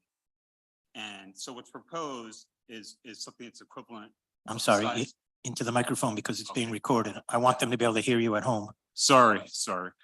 What's being proposed is a building the size of Bona Vista, which is to, I believe, the west of this building, as opposed to a building the size of Ensenada, which is on the other side of this lot. And a building the size of Ensenada does not seem like it would significantly obstruct the view of Bona Vista or that face of the building, which has a main view of many of the residents in our building. So when we see these kind of charts where it shows these various perspectives, I would say to the council just to kind of look at the spot there and picture the size, a building the size of Bona Vista being built next to Bona Vista. It's gonna obstruct the main part of the view of all the residents on that side of Bona Vista. It's a significant obstruction of the view of the residents of Del Vista and Ensenada, and you just don't build buildings that close in front of buildings and obstruct that much of their view, because you're basically destroying the value of their property. And no matter how many graphs we see saying, if you look at it from a certain angle, that it doesn't really obstruct most of the view. If you just kind of go down there and you look at the view and you look at what's being proposed to be built, it just does not make sense. What makes sense is that this is going to be a profound obstruction of the view of many apartments, and that's one of the fundamental reasons why I, and I believe many of my neighbors, object to this project. Thank you. Thank you.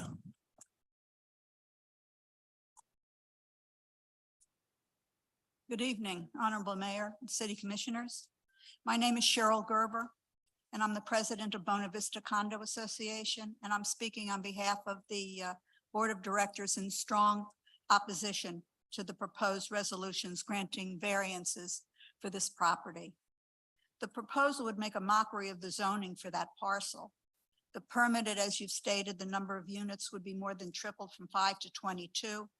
The height of the building would be more than doubled from 80 to 192, making it higher than our building. Traffic is also, as stated, a serious issue, especially on that particular part of Northeast 34th Avenue, which is already choked for most of the day and would be worsened.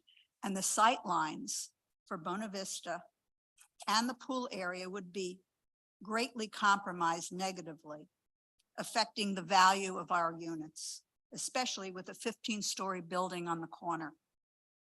Please keep the best interests of our unit owners and the residents of Aventura as the focus of your deliberations. We hope that Aventura does not grant a special accommodation for this small parcel of land. Thank you. Thank you. Hi. Good evening, Mayor and Honorable Commissioners. My name is Natasha Jean Baptiste. I'm a resident of Aventura for over 20 years. I currently live in Ensenada, and I want to speak from the safety standpoint. I would like to avoid another Surfside issue. I don't know if you're aware, but our building, our seawall is severely compromised, and we've been threatened that our building would be, that it would be condemned. So I don't know with that issue whether the seawall would impact the structure, our foundation. So before anything is discussed about having approval for that, I think that we need an engineer report to determine whether or not there should be any discussion before we move forward with any sort of vote. So again, if we need to learn what from Surfside so that we don't repeat the same things that have happened with residents not knowing that they had maybe a pre-existing condition and then a new construction exacerbated the issue. So we definitely want to take care of, speak from that aspect. In addition, I would like to speak about the environmental impact. We have mangroves there. We also, we have manatees there. So please take that into consideration. The traffic impact everyone has spoken about. We also have a student bus stop there. So with all the school kids being there, I think it's so dangerous. It's just not about the amount of traffic. It's dangerous because people are darting in and out of traffic to make that right turn. So I please take into consideration not just the adults, but the students that are at that bus stop there every morning. In addition, a project of this kind would, they're not being neighborly. They're here because they need us. And there've been a lot of backroom dealings with some members of the board. So I want that to be clear that there's not been a lot of transparency with this issue. We heard about this just last Thursday. And so we want to make clear that, I'm sorry. They need us because if they're going to build that project there, they're going to want to take away our guest parking in addition to our resident parking during the time that the construction is taking place. But if you go there and you look at our building, you'll see we are so packed, we would have nowhere where to put anyone. In the entrance, we have cars lined up. We're the only building on the circle that don't have cars lined up at the entrance, already creating a dangerous situation. Quality of life issues. People want to live here, want to come to Aventura. And I have people already telling me that they refuse to come to Aventura because of traffic. I was always able to say that I know the back roads. I can't say that anymore. Traffic has impacted all of us. Thank you for. Thank you. Thank you for your time. Other public comment?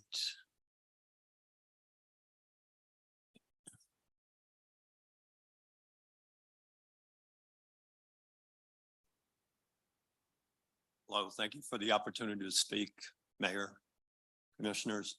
My name is Edward Sudol. I'm an owner of a condominium unit in the Bonavista building. I purchased my building unit about 31 years ago, just when Hurricane Andrew was hitting, I was closing. It was a difficult decision, but I'm certainly glad I made it. Things have changed over the last 31 years.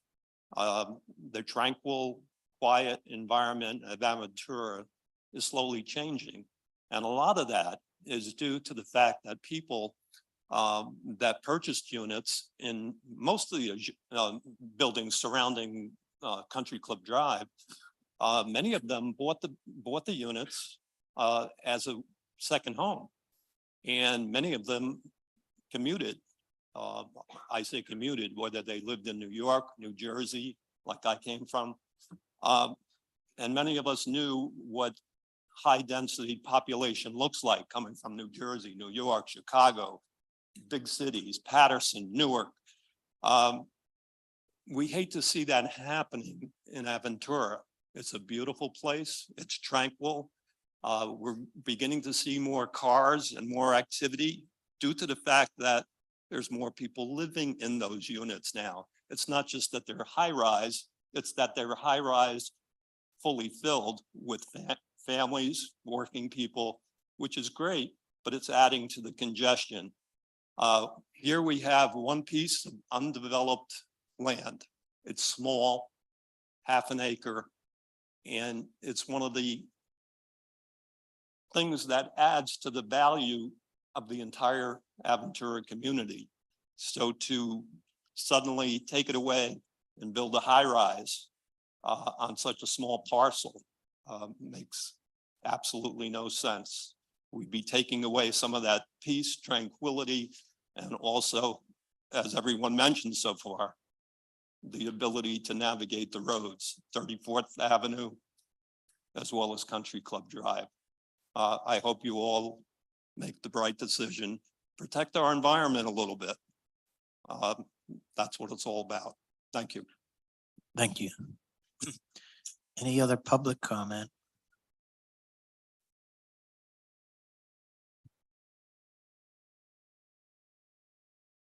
My name is, Say it into the microphone. thank you. please. My name is Natalie Kerrigan.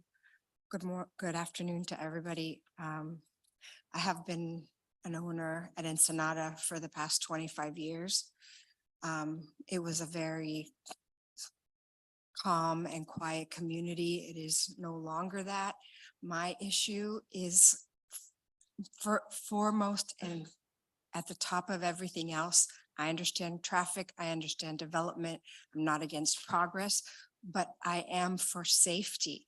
I don't feel safe living in my building, knowing that there are issues with my building currently and the seawall, and then allowing for another building to start construction. And I was at home when Surfside fell. I work from home. I hear the noise. I understand how difficult it is to get out of the parking lot. And I also am concerned when I drive because of the square plaza that has increased the traffic already exponentially. I'm concerned of all the people that are running in and out on foot, on moped. We almost had an accident the other day. There's so many moving pieces to pay attention to that have nothing to do with a beautiful garden. Yes, it's a beautiful garden, but the people who are walking, their children, their bicycles, their strollers, the dog walkers, there are cars that are constantly trying already to not hit someone, including myself. And you get stuck in the middle and you wonder, am I going to make it through before somebody crosses in front of me and I might hit that person? Is he going to see me? It's already dark there. I mean, 5 units, 5, wonderful. I'm not going to go against that, but before we do anything, please address the safety of the buildings next to it so that we don't have another catastrophe. Thank you. Thank you. Any other comment? Okay, if you're going to speak, you can't be sitting out hiding. I'm going to close public comment. So you need to stand and come up and speak. My name's Greg Bartels. I've lived in Aventura for 25 years. I've lived at Bona Vista since 2001. Had the pleasure of meeting Miss Bloom, played phone tag with you, Miss Marks, had coffee with the mayor, had a nice conversation with you and Paul up there. We had a good conversation. I'm actually shocked that I'm here again about this property. 20 some years ago, they wanted to fill in that marina and build a 40-story tower. Okay. Fortunately, the folks that were sitting here had enough sense and shot that down. Then a couple years went by. It was a beautiful park. They started cutting down the trees. And then they came along and they rechanged the zoning to 5 3-story townhouses. Okay, we could all live with townhouses. Then a few years later, somebody flipped the property again. Every time the zoning gets changed, the property becomes worth more and the next person flips it. And it went from 5 units, 7 stories to now a few years later, it's flipped again and up we go. I personally think it's a beautiful building. But they came to our building and they basically told us, we are old, we are ugly, and we are poor, and we can help you, and we are giving back the land. All I got to say is I hope reasonable people understand that a lot of us, I live in New Jersey, so I can't even vote here, but I pay property taxes on 3 properties here. And I've lived on that corner and I'm on the 15th floor. And if anybody's an expert on that corner, it's me because I see it every day. And I'm fortunate that I work from home. So I hear the noise night and day. We had the 34th Street beautification. Now we're going to have this. But to be honest with you, I don't think they're going to build that building. I think if you change the zoning and when you ask somebody what's plan B and they tell you there is no plan B, it kind of tells you that the fix is in. And what I feel is that property won't get built, but a couple of years will go by and they'll come back to the next group of people here and they will want to change the zoning again. We have density. We have more money than you can spend. This is not a poor city. I own 2 properties at Biscayne Lake Gardens. That's 13 acres. Eventually, that's going to get developed. That's a huge property. We don't have a shortage of property that's going to be developed here. With that, I'd like to thank you all. Thank you for the people that came. God bless you. Thank you. Next, if you're planning to speak, please stand behind the speaker. Otherwise, I'm going to close public comment. Hi. Good evening, esteemed Mayor, Commissioners. Thank you for giving me this opportunity to speak on behalf of the developer. While it's true, we have had impactful meetings with the surrounding properties and the residents of the 2 most affected buildings, Bona Vista and Ensenada. We've heard from the residents. We appreciate some of the concerns about safety, visibility, traffic. We really have used this opportunity to really get important feedback. I can assure you the developer has every intention on building on the 22 units and not to come back and seek favor in a couple of years from now. So I'd like to at least disabuse of that notion. I'd like to just acknowledge the letters of support that we did receive for this particular project. And we've received 42. In my understanding, you've received packets of all 42 letters of support. I'd just like to acknowledge all of these support letters by residents who live here in Aventura.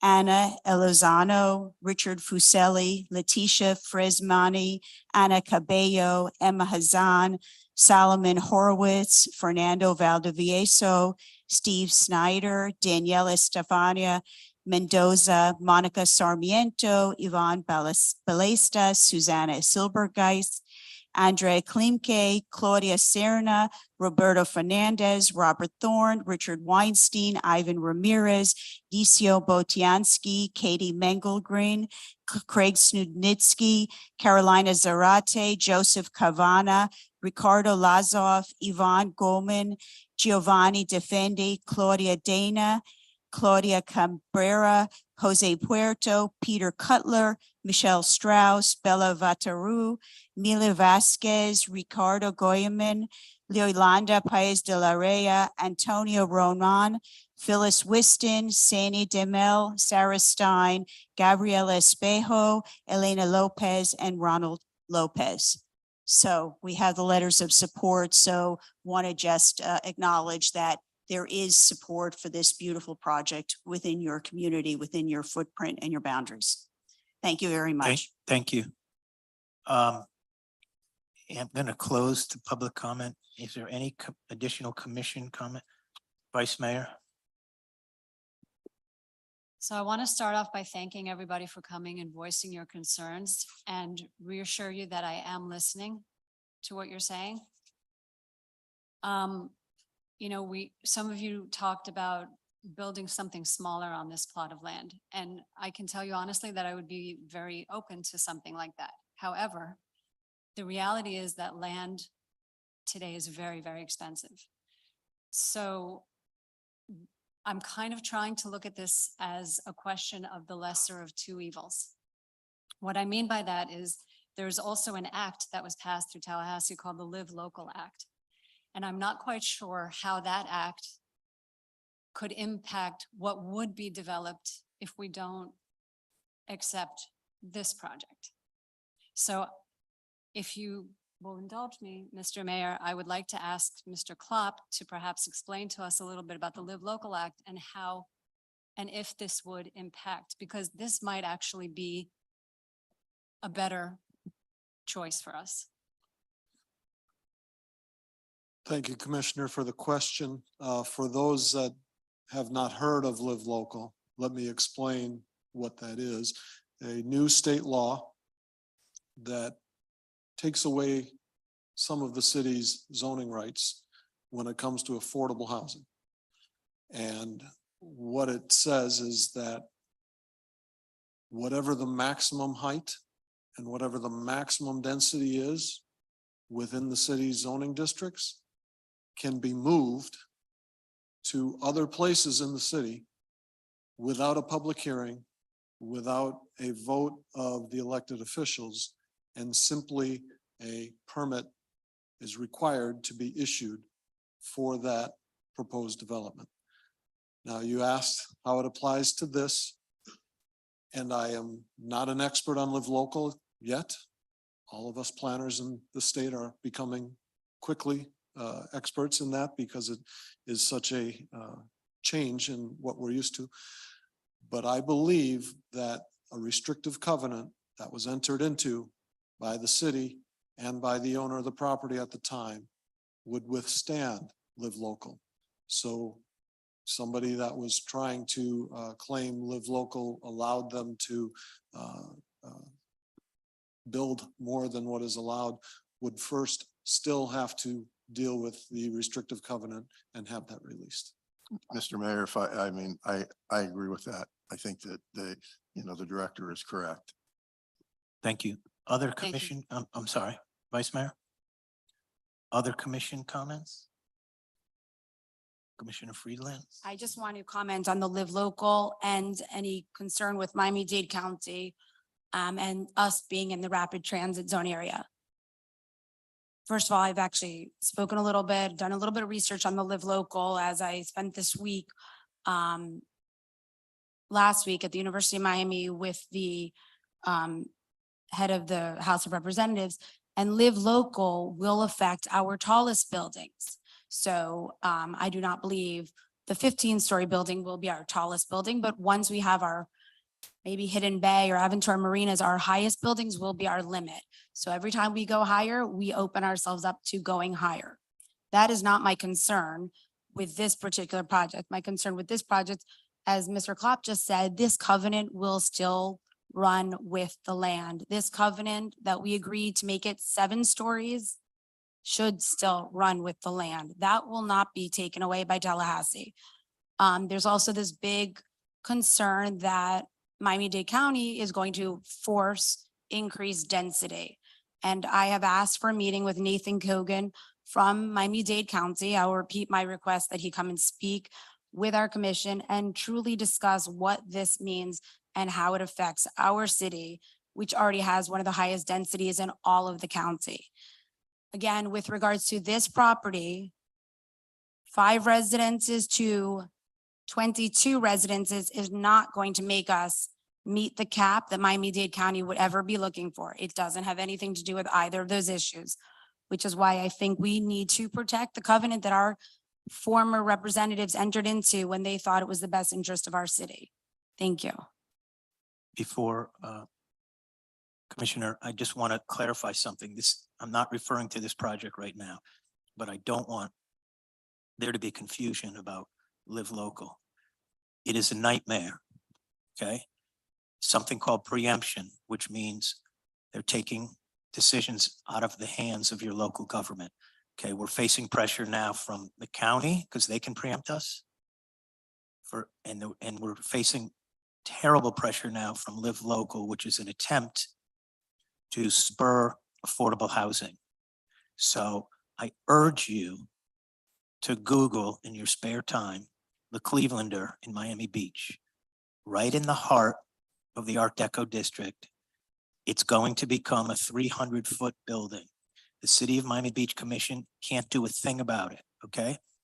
Because if they just include 40% affordable housing or workforce housing, they're entitled to build as tall as the tallest building in the area. In our case, it would be the tallest building in our case, it would basically mean 300-foot buildings anywhere they wanted if they included affordable housing. And we can't say no, we have to issue a permit. So Miami Beach is dealing with that nightmare. Google Hollywood Beach. Huge project on the ocean with affordable housing, okay? The city can't do anything about it. Doral is ready to go to court. Okay, Weston isn't nervous. This is the reality when people say, oh, we should just stop development, put our head in the sand. When we come up for air, we're not going to like the picture, okay? It's developer rights are taking priority in Tallahassee. So we are fortunate in some regard because we have instituted a new program that no one else has called Hero Housing. That is something we're creating, which is a better option for developers. So we already have one case where a developer started talking about Live Local. We told them about Hero Housing, which is housing specifically for Aventura's teachers and Aventura's police. It's not workforce housing, has nothing to do with income. It's a job benefit, only if you work for our schools or our police department. 1-year leases, renewable, as long as you stay in our employ. Developers like it better. We can give them added density and talk them out of Live Local. So these are the issues we're going to be dealing with. It's not what, I'm not talking about it for this, but we are going to get into it at our workshop later this month. Every city is dealing with it. It doesn't mean that the commissioners in that city will give developers whatever they want. It means the commissioners in the cities can't stop it. So we're going to be proactive, I assure you, very proactive on that. And we're looking for solutions, okay? But that's called preemption, and that is not a good thing. Home rule is a good thing. It's not good when you don't have that. Commissioner. And Mayor, I think if I understand Live Local correctly, it is affordable housing. So you have to be building a certain amount of affordable housing. Is that correct? As long as Within- you provide 40% of the project to workforce To work housing, for you right, get that exemption. right. But if you don't provide the 40%, you don't get that exemption. So that's again, something that the commission has to be aware of. If it's not provided, we don't fall under that auspices. Okay, so after listening to everybody, both pro and con, and I want to say something to the attorney, to the builders, to the developers. This is a very professional, fine group of people. You've worked hard on this. I understand that. You're attempting really to bring a project that meets your financial needs clearly, but that also meets the needs and requirements of what you've been asked to do in terms of the city. And for that, I want to thank you. I think, however, that a person's word or a commission's word needs to be their bond. And there is a restrictive covenant that was agreed to by the city and the developer. And the person who purchased the land very recently was very well aware of the restrictive covenant. And I cannot in good conscience just take something like that and turn it over and throw it upside down. And I just want to say, this is in no way saying anything negative about any of your team, because you're a fine group of people. You're honestly trying to do the right thing. But I honestly cannot, I think it's a path that the commission should not go down, because we're going to be then led down that path for many other things. So thank you for your time. Any other commission comment? Okay, if not, I'll call for roll call vote, please. I'm sorry, go ahead. Go ahead, I'll let the applicant finish up. For the opportunity. I don't think I've been afforded the opportunity of responding to some of the things that have been said. You may. And generally, I. Briefly, I please. Do that. I think that there are some mistakes that have been made in somebody's research in that the zoning that changed this from what it was done after the recording of that document, the restrictive covenant. In addition to which, Dr.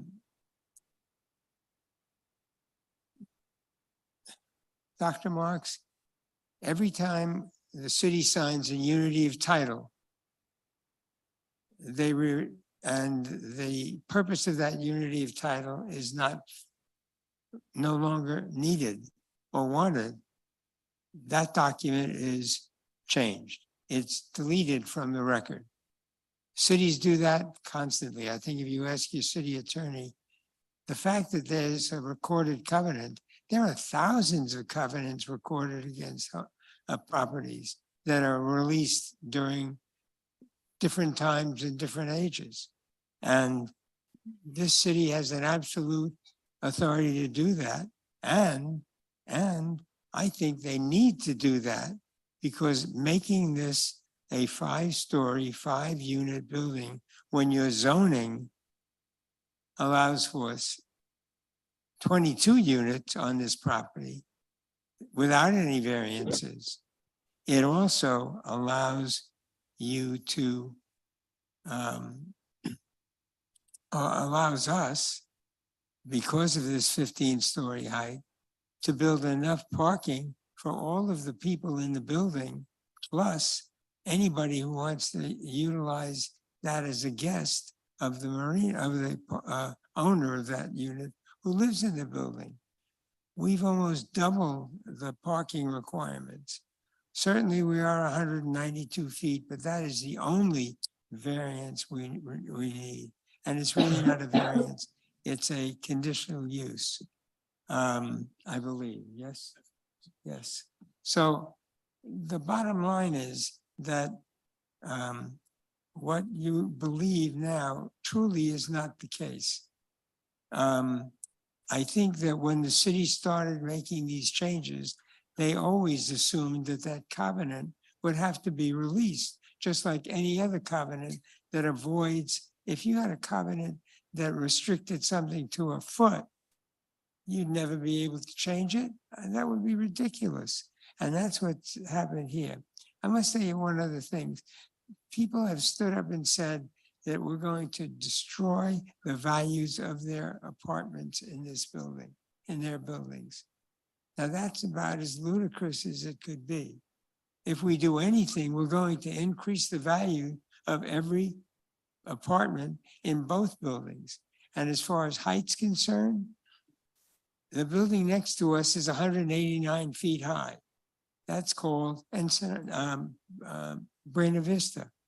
We are 192 feet high. I have a study, if you'd like to see it, that provides that there is no impact of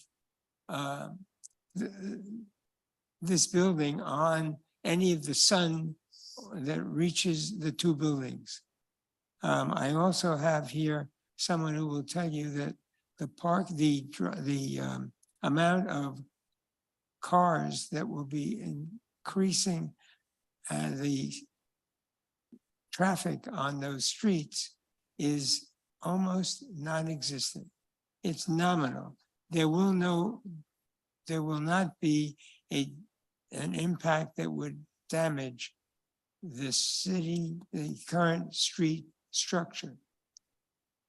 I remember about 2 weeks ago when we were here, there was some concern about something else. And the former mayor got up and asked if the city would ask the county what they could do about traffic.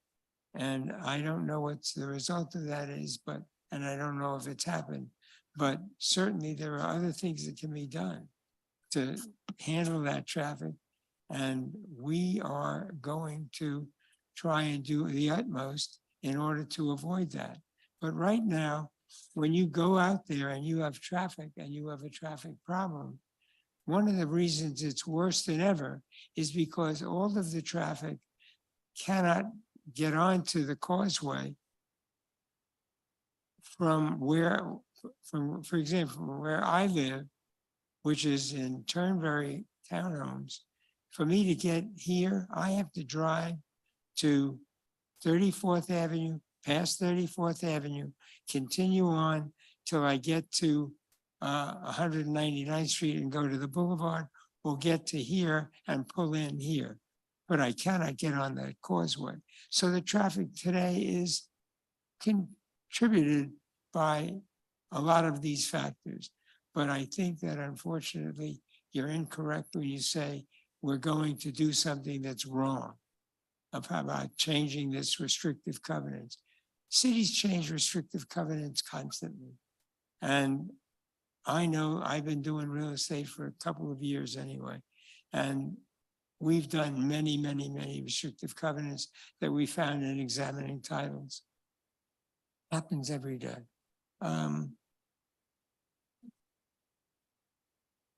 I can't tell you that we're not asking the city to do something for us, which is to do this, allow this project to go forth. But as I told you before, I've spent 3 years working on this project.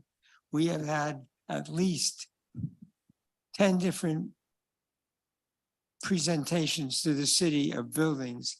And fortunately for Kobe, he came up with an idea that was just spectacular. And it will make that corner.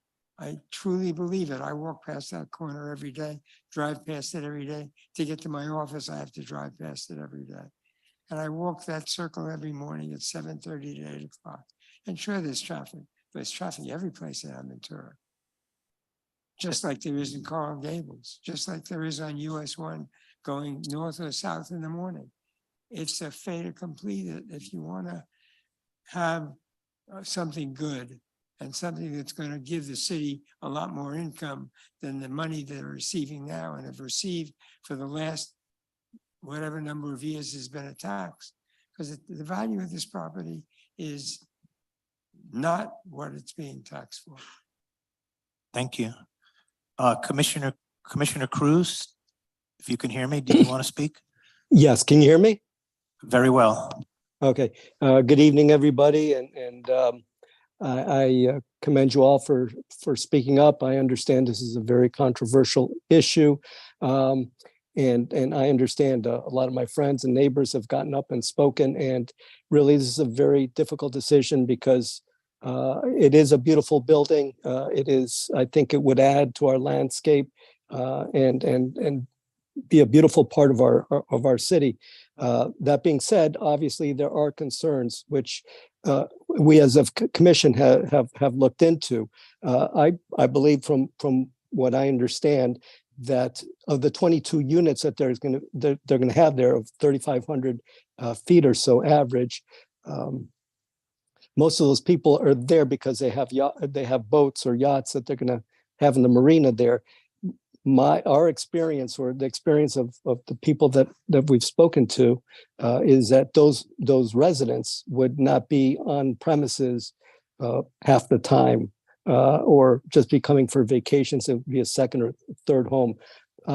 In addition, the traffic coming out would be coming out on 34th only, not on Country Club Drive. So I'm not sure that'll be such a big issue. My biggest concern, that I'd like someone to address it, is the issue of the seawall and how that would affect the safety of the building next door in Sonata and in the other building in the vicinity, because obviously that's something that hits too close to home, that happened very recently. So if you can address that, I'd really appreciate it. Okay, I'll have the Community Development Director address that. Do you have other questions, Commissioner Cruz? No, the other comment I would say is that as some of us in the commission, or we try to be really thoughtful. We listen to everything everybody has to say. We do read all the emails and take the phone calls. And I appreciate the fact that everybody's been respectful, and we do try to make decisions according to what we think is in the long-term best interests of the city, even though sometimes people may not agree. I can assure you that in this commission, that's exactly what we do. And the other thing is, some of us that are not very well versed in development and city planning listen to the people, the experts who are. And we are very fortunate to have Mr. Klopp, who does this for a living, and he's one of the best in the business, as well as Mr. Wasson, our city manager, who have both we've talked to and who highly recommend this development. But like I said, all that being said, I am concerned about the structural safety of the buildings next door if we're going to do some building or putting pylons and doing things that might affect the structure of the building. Okay. Director Klopp. Thank you. And yes, I would like to take this opportunity not only to answer Commissioner Cruz's specific question about construction, but put a few clarifications on the record. The question for those I heard in the audience that didn't hear was, would there be an impact to Ensenada's seawall and Ensenada's construction? And the answer is no. First of all, you've heard from them that they would be using auger piles, which means they drill in instead of they pound in, which would not create the vibrations that driving piles does cause.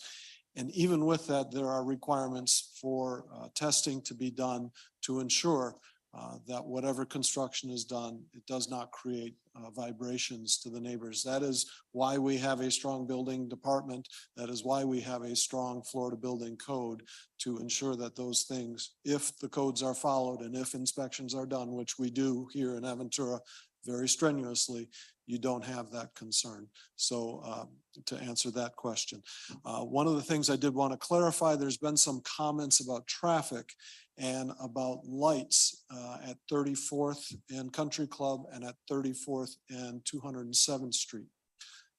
Separate from all of this going on about this development, the county did come out because of some of the detours we currently have, because of what's going on at Ives Dairy, what's going on at the Lehman Causeway, because school season is back in, et cetera.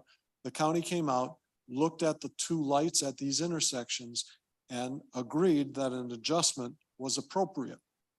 They made an adjustment, which was rather substantial from what I saw in the timing, which has helped.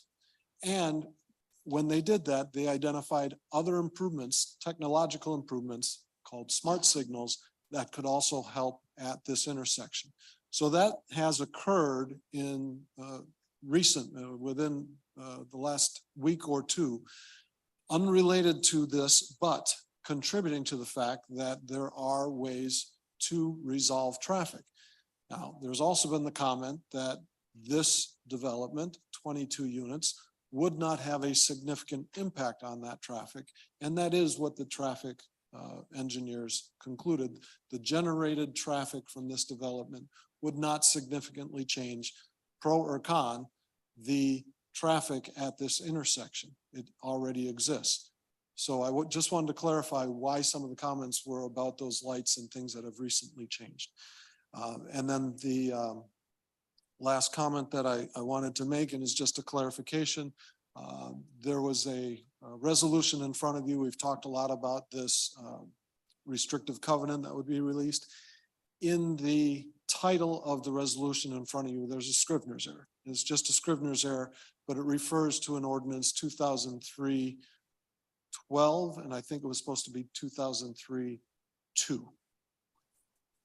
2013. 2013.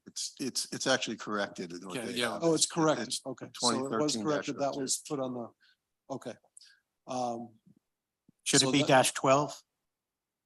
No, it's accurate. What you have in front of you is accurate. Okay. What you have in front, okay. Well, what you have on the iPad is 20-13-02. It should be 02. Instead of 12. That's it should the be script. 02. Right. Yes, it should be 2013-02, not 20-13-12. Got it. Thank you. And that was the rezoning, not the restrictive covenant.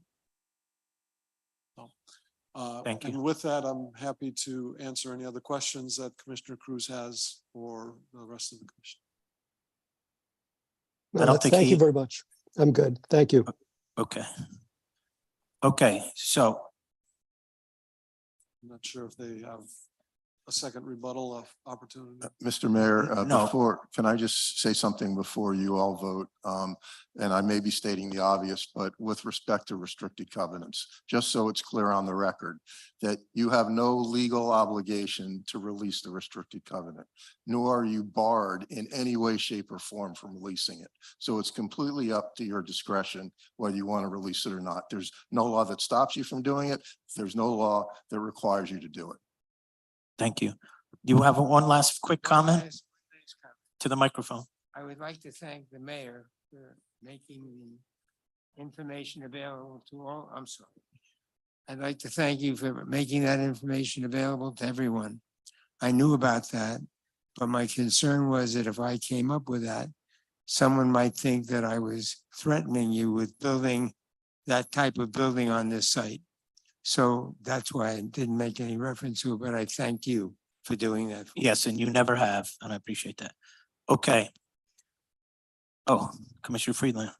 I just want to make a response to the attorney who mentioned that the zoning changes came after the restrictive covenant, which I think is actually even more significant.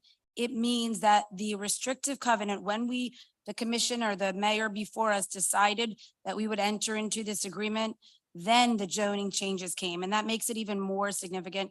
Our city attorney just said, we are not obligated to change a covenant. And for me, as I stated at the beginning, I'll state again now, I don't think it's in the best interest of my residents, and I will not vote to change it. Thank you. Got it. Okay. Yes, very quickly, please. Very quickly, I would like to address our neighbors from Ensenada, and just as we discussed, from the technological point of view, that will not impact the seawall. And the most important thing that was mentioned will be using the parking. That's not right. We're going to be doing the staging on site. We don't require to use their parking, and that's something that. And then on the third point, once again, we're more than willing to sit down and work together in order to reach an agreement where we can help, in a way, substantiate some of the expenses to repair the seawall and so on. Thank you so much, and I appreciate your time. Thank you. Okay, I'm going to end this conversation, and I'm going to ask for a roll call vote, please. Commissioner Cruz, Yes. Commissioner Dr. Marks, No. Commissioner Stern, Yes. Commissioner Joel, Yes.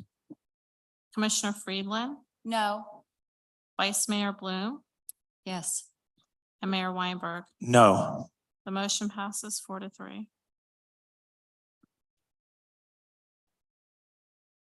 Thank you. Next is 6D. No, 6D, yes. 6D. If you can read that resolution, Madam Clerk. A resolution of the City Commission of the City of Aventura, Florida, granting conditional use approval pursuant to section 31-143E 2AC of the Land Development Regulations and the city's Green Building Program as set forth in Article 6 of Chapter 14 of the City Code to permit a floor area ratio of 4.8, where the Land Development Regulations permit a maximum floor area ratio of 1.5 for the development of a residential building to be constructed at 20605 Northeast 34th Avenue, providing for conditions of approval and providing for an effective date.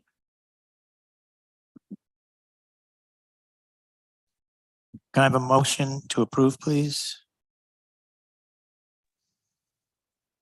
Vice Mayor Bloom, and a second. Second. Commissioner Cruz. Community Development Director. Thank you, Mr. Mayor. This item is related to the item that just was approved, releasing the restriction.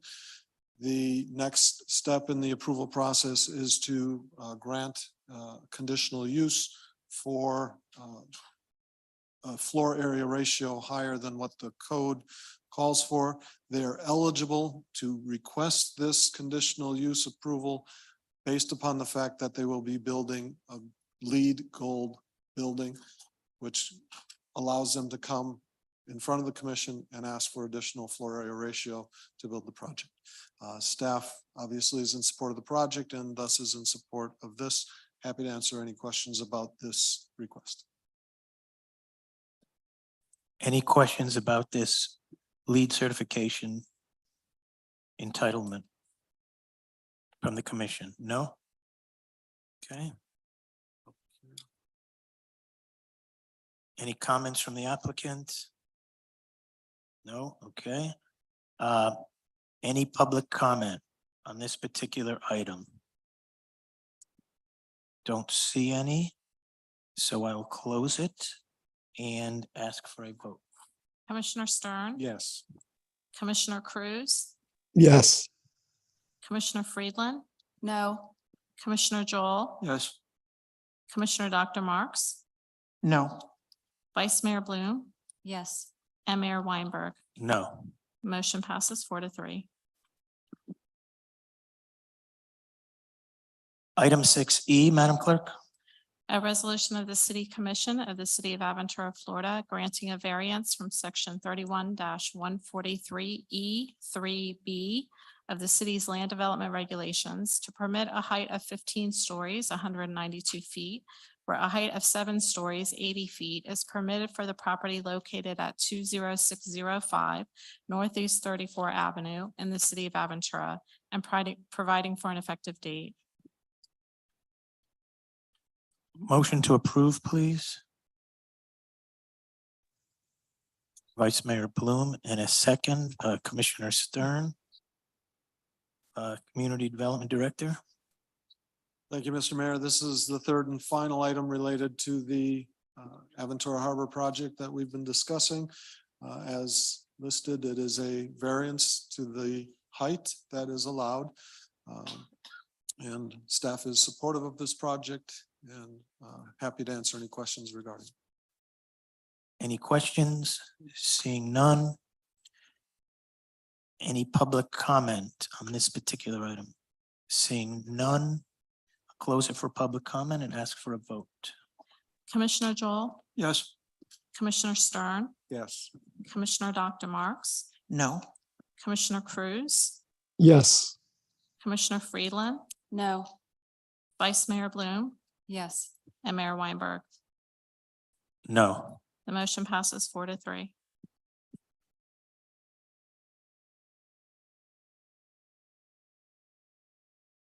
Moving on to item 7. Ordinance's first reading, 7A, Madam Clerk.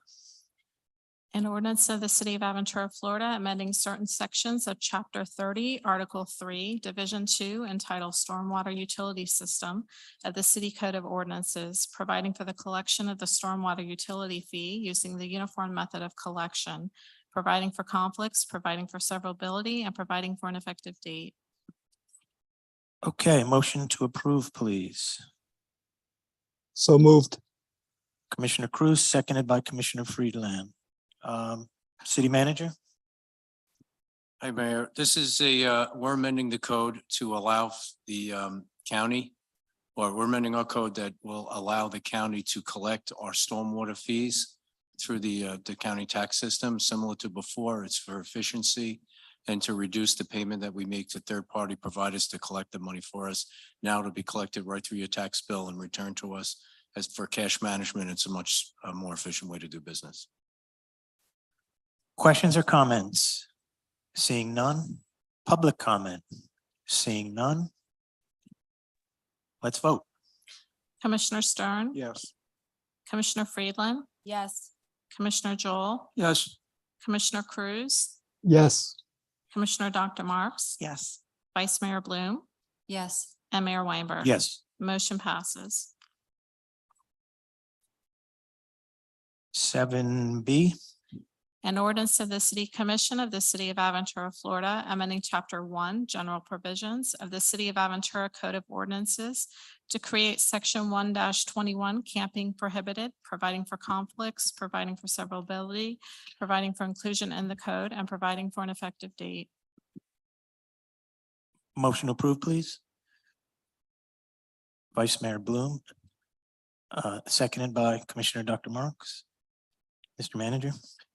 Thank you, Mayor. One of the more difficult things the society faces is homelessness, and Aventura is a place that experiences it due to some of the transportational things we have in our city. One of the commission, through an effort through talking about it, one of the things that the police, or the difficulties the police find, is the laws are often very nebulous, and it makes it very difficult for us to help and get homeless people off the street. This particular ordinance does two things. One, it looks to provide some help to the people who we do see out on the street. Primarily, you'll see them in bus stops or sleeping around. This is to really take that situation and make it and turn it into a positive interaction. A person, if they are sleeping on the street or in a place where they have their clothes and they're covered up for the night, the police will be able to talk to them, offer them shelter. If they don't take the offer of shelter, then they can be arrested and then taken to jail. Their property will be safeguarded. And the idea is really to get them, the idea is to get them into a shelter. The city has sponsored some space at a shelter in Miami-Dade.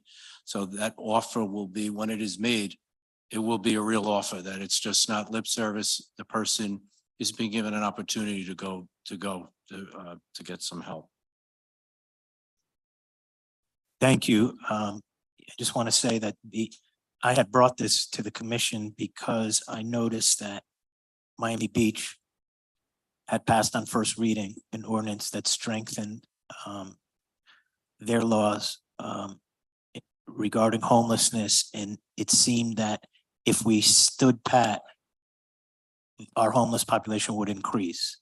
And so this serves to protect both our residents and the homeless living on the streets. It's not a good idea to be sleeping on the streets. What we do is we offer them shelter. We offer them a bed because we specifically have funded beds in the shelter to help the homeless. So ideally, it's a win-win situation. I think it's very important, and I'm pleased that we're giving another means for our police to keep everybody safe, including the homeless population. Anybody else, questions or comments? Mr. Attorney. Yeah, Mr. Mayor and Commission. So what separates this ordinance from other ordinances is the shelter option.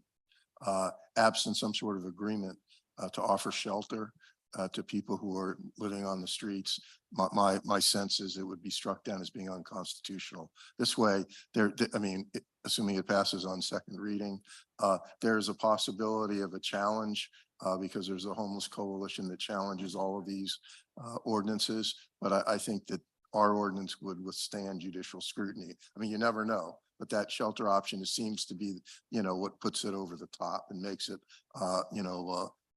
viable for the courts and addresses the concerns of the homeless. Thank you. Commissioner Freeland, did you go ahead? I have a question and then I want to make a comment. Late last week, I reached out to our city manager and assistant city manager when I got a call that there was somebody sleeping on a bench in front of a residential area where school buses come and stop. And there was some concern, and I want to know, will this help in that situation? Does this count as, even if the person is just laying on a bench for a short period of time, will that signify that the police should go out and reach out to them under this ordinance? I can answer. It's all those situations are kind of fluid. If a person is asked to get up and move and it's in the middle of the day and they decide to do that, then that's fine to do. But if they're laid out and kind of snoozing, that's not all right. Then they'll be offered a place. You can't sleep here. If they decide to say, I don't want to move, well, we'll get you a place. We'll offer the bed. They don't want to take it, then the last stage is, then we're gonna have to take you under. Yeah, there's another element too, Commissioner, and that is that there should be some sort of evidence that they're living there as opposed to just temporarily sleeping somewhere on a bench. So that's built into the ordinance as well. Okay, thank you. Well, then I do want to say I highly support this ordinance. I'm very happy and pleased that we are going to be moving this direction and working with our police. I also have had many conversations with homeless shelters in neighboring cities, and they suggest that the safest thing is to offer shelter rather than to offer food or personal hygiene items or clothing to people on the streets. It is safer for them when we can offer to move them to shelters. And I'm very happy and thrilled to see that we are doing this. Thank you. Okay, any other comment? Mayor, if I just might, I just want to thank Robert and Brian, who really put a lot of work into this to pass constitutional muster. I don't know how many ordinances you reviewed from all over the state. Probably, it was really a lot of work that went into it. It seems simple, but it was really a lot of work to get it to this point. Just wanted to say that. Thank you. Any public comment? Seeing none, I'll close public comment and ask for a roll call vote. Commissioner Friedland, Yes. Commissioner Joel, Yes. Commissioner Cruz, Yes. Commissioner Dr. Marks, Yes. Commissioner Stern, Yes. Vice Mayor Bloom, Yes. and Mayor Weinberg. Yes. The motion passes. Okay, number 9, any commissioners have anything to report? Any interesting news? Okay, seeing none, manager? Any reports? Okay, so at this time, we have public comment. If anyone would like to speak for 3 minutes on a subject that is important to you, Mr. City Attorney, will you read the rules? This is an opportunity for the public to speak for 3 minutes about items that have not already been addressed by the commission. So it would be new items that are within the jurisdiction of the city. It's not a back and forth with the commission. Simply speak for 3 minutes or less, and the next person can speak. Come on up, come on up. Talk into the microphone, and you have 3 minutes to say your name and your address, please. Good evening. My name is Dalia Bichum. I'm a resident of the Coronado condo. I'm sure you all heard about it. I came here to represent myself, but also we are few people from the Coronado condo that would like to speak up. We're in a really emergency situation over there. Really emergency situation. Me personally, I live in the townhouses. If you see them now, you will think you're in a bunker of World War II. Everything is open. We've been living like this 5 years. I'm a handicap. I had mold from all this situation. We are in a disgusting, nothing is going forward. I'm sure you heard that a lot of permits were not given by the city because some people on the board are not knowledgeable. They hire small companies. They never finish projects. We did a deck that cost us a fortune. It's still open. We under the townhouse get all the dirt, all the concrete. I'm really sick. It's very toxic. All the insulations are open. It smells. Somebody has to come and see what's going on. Really, I mean it. It's so serious. This is Talia? my first time here. I don't know if I'm. You're in the right place. You have the city manager here. You have the director of development right here behind you, and they will take your information. If you have a complaint, if you think something is wrong, they'll check it out.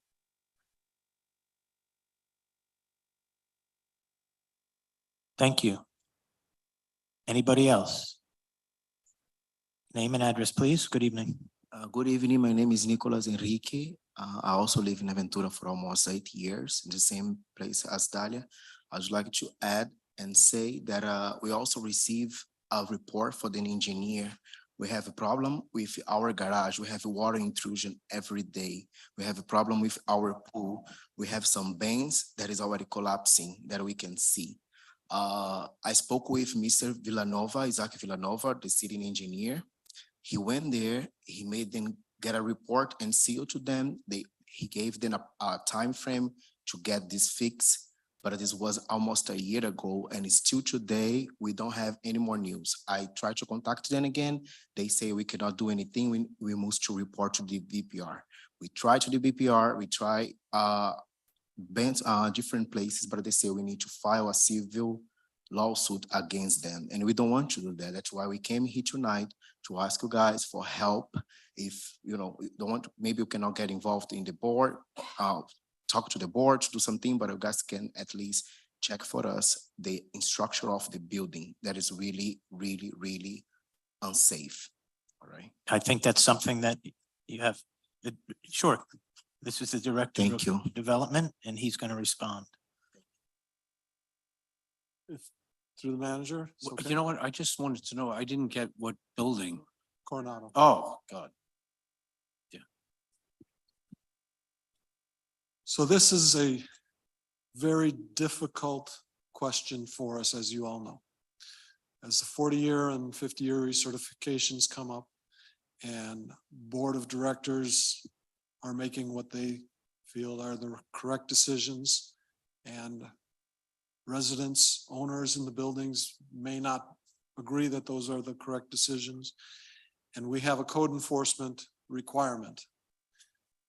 But what is our ability to motivate? We put a fine in place, which just puts the condominium in a worse situation and puts a resident, an owner, in a worse situation. So we are doing our best to compel compliance, to work with, as he mentioned, our engineer specifically hired after what happened in Surfside, came in and has been doing this for us. The last resort is to declare something unsafe. And once a building is declared unsafe, the individuals have to move out, which does not help anyone either. So I would be happy to meet with them, talk with them, go over this again with them, see where we're at. But the cities, as you know, as you've seen in other cities surrounding us, is in a very difficult position here to do anything to enforce it. We do everything we can to encourage it, to compel them to comply. But at some point, if they don't comply, and this may come to this point at some time here in Aventura, there will be unsafe structure determinations and people kicked out of their buildings. Thank you. Yes, Commissioner Marks. I would like to ask our attorney, can the city engage in providing some type of an ombudsman?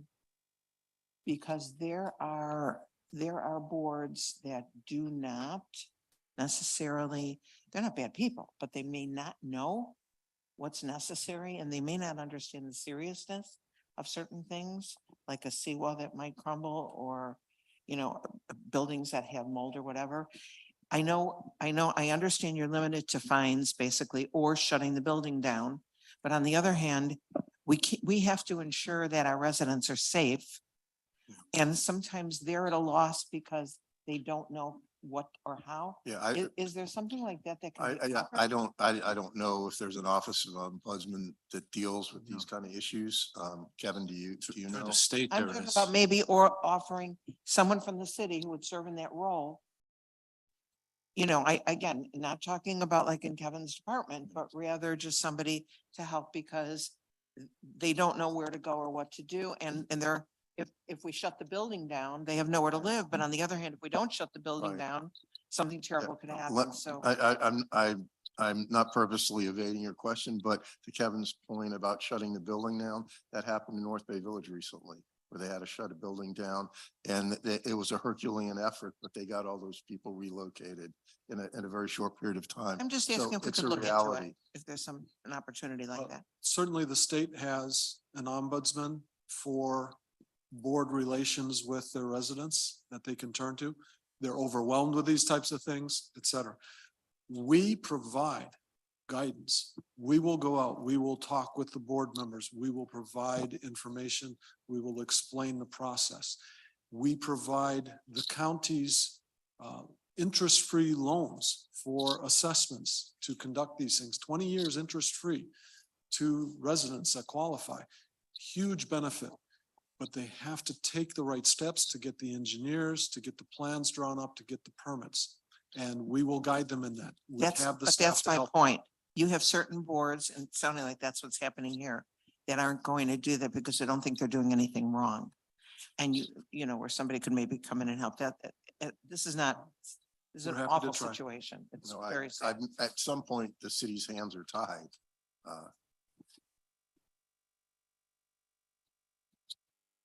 Yes, sir. Name My and address. name is Ernesto Rengo, and I come with my friends here from Coronado. And we are very concerned because, I'm retired like many people at the condos.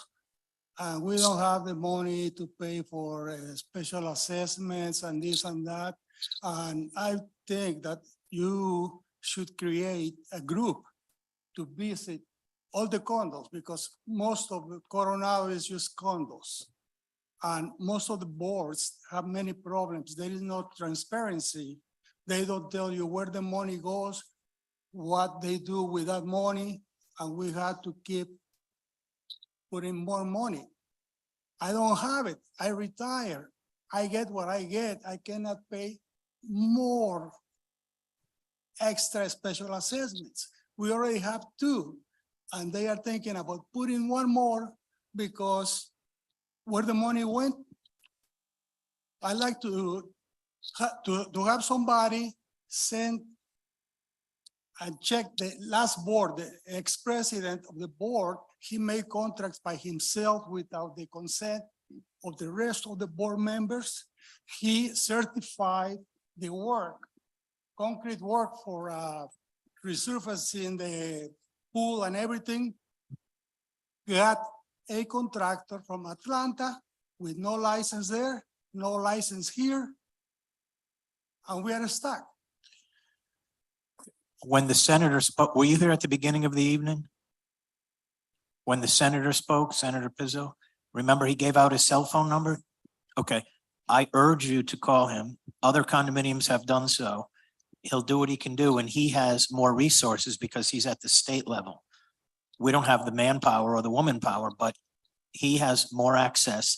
And that's an issue that he's the only senator in this, he's the only state senator that actually lives in a condominium. So call him. Might take a while, but call him.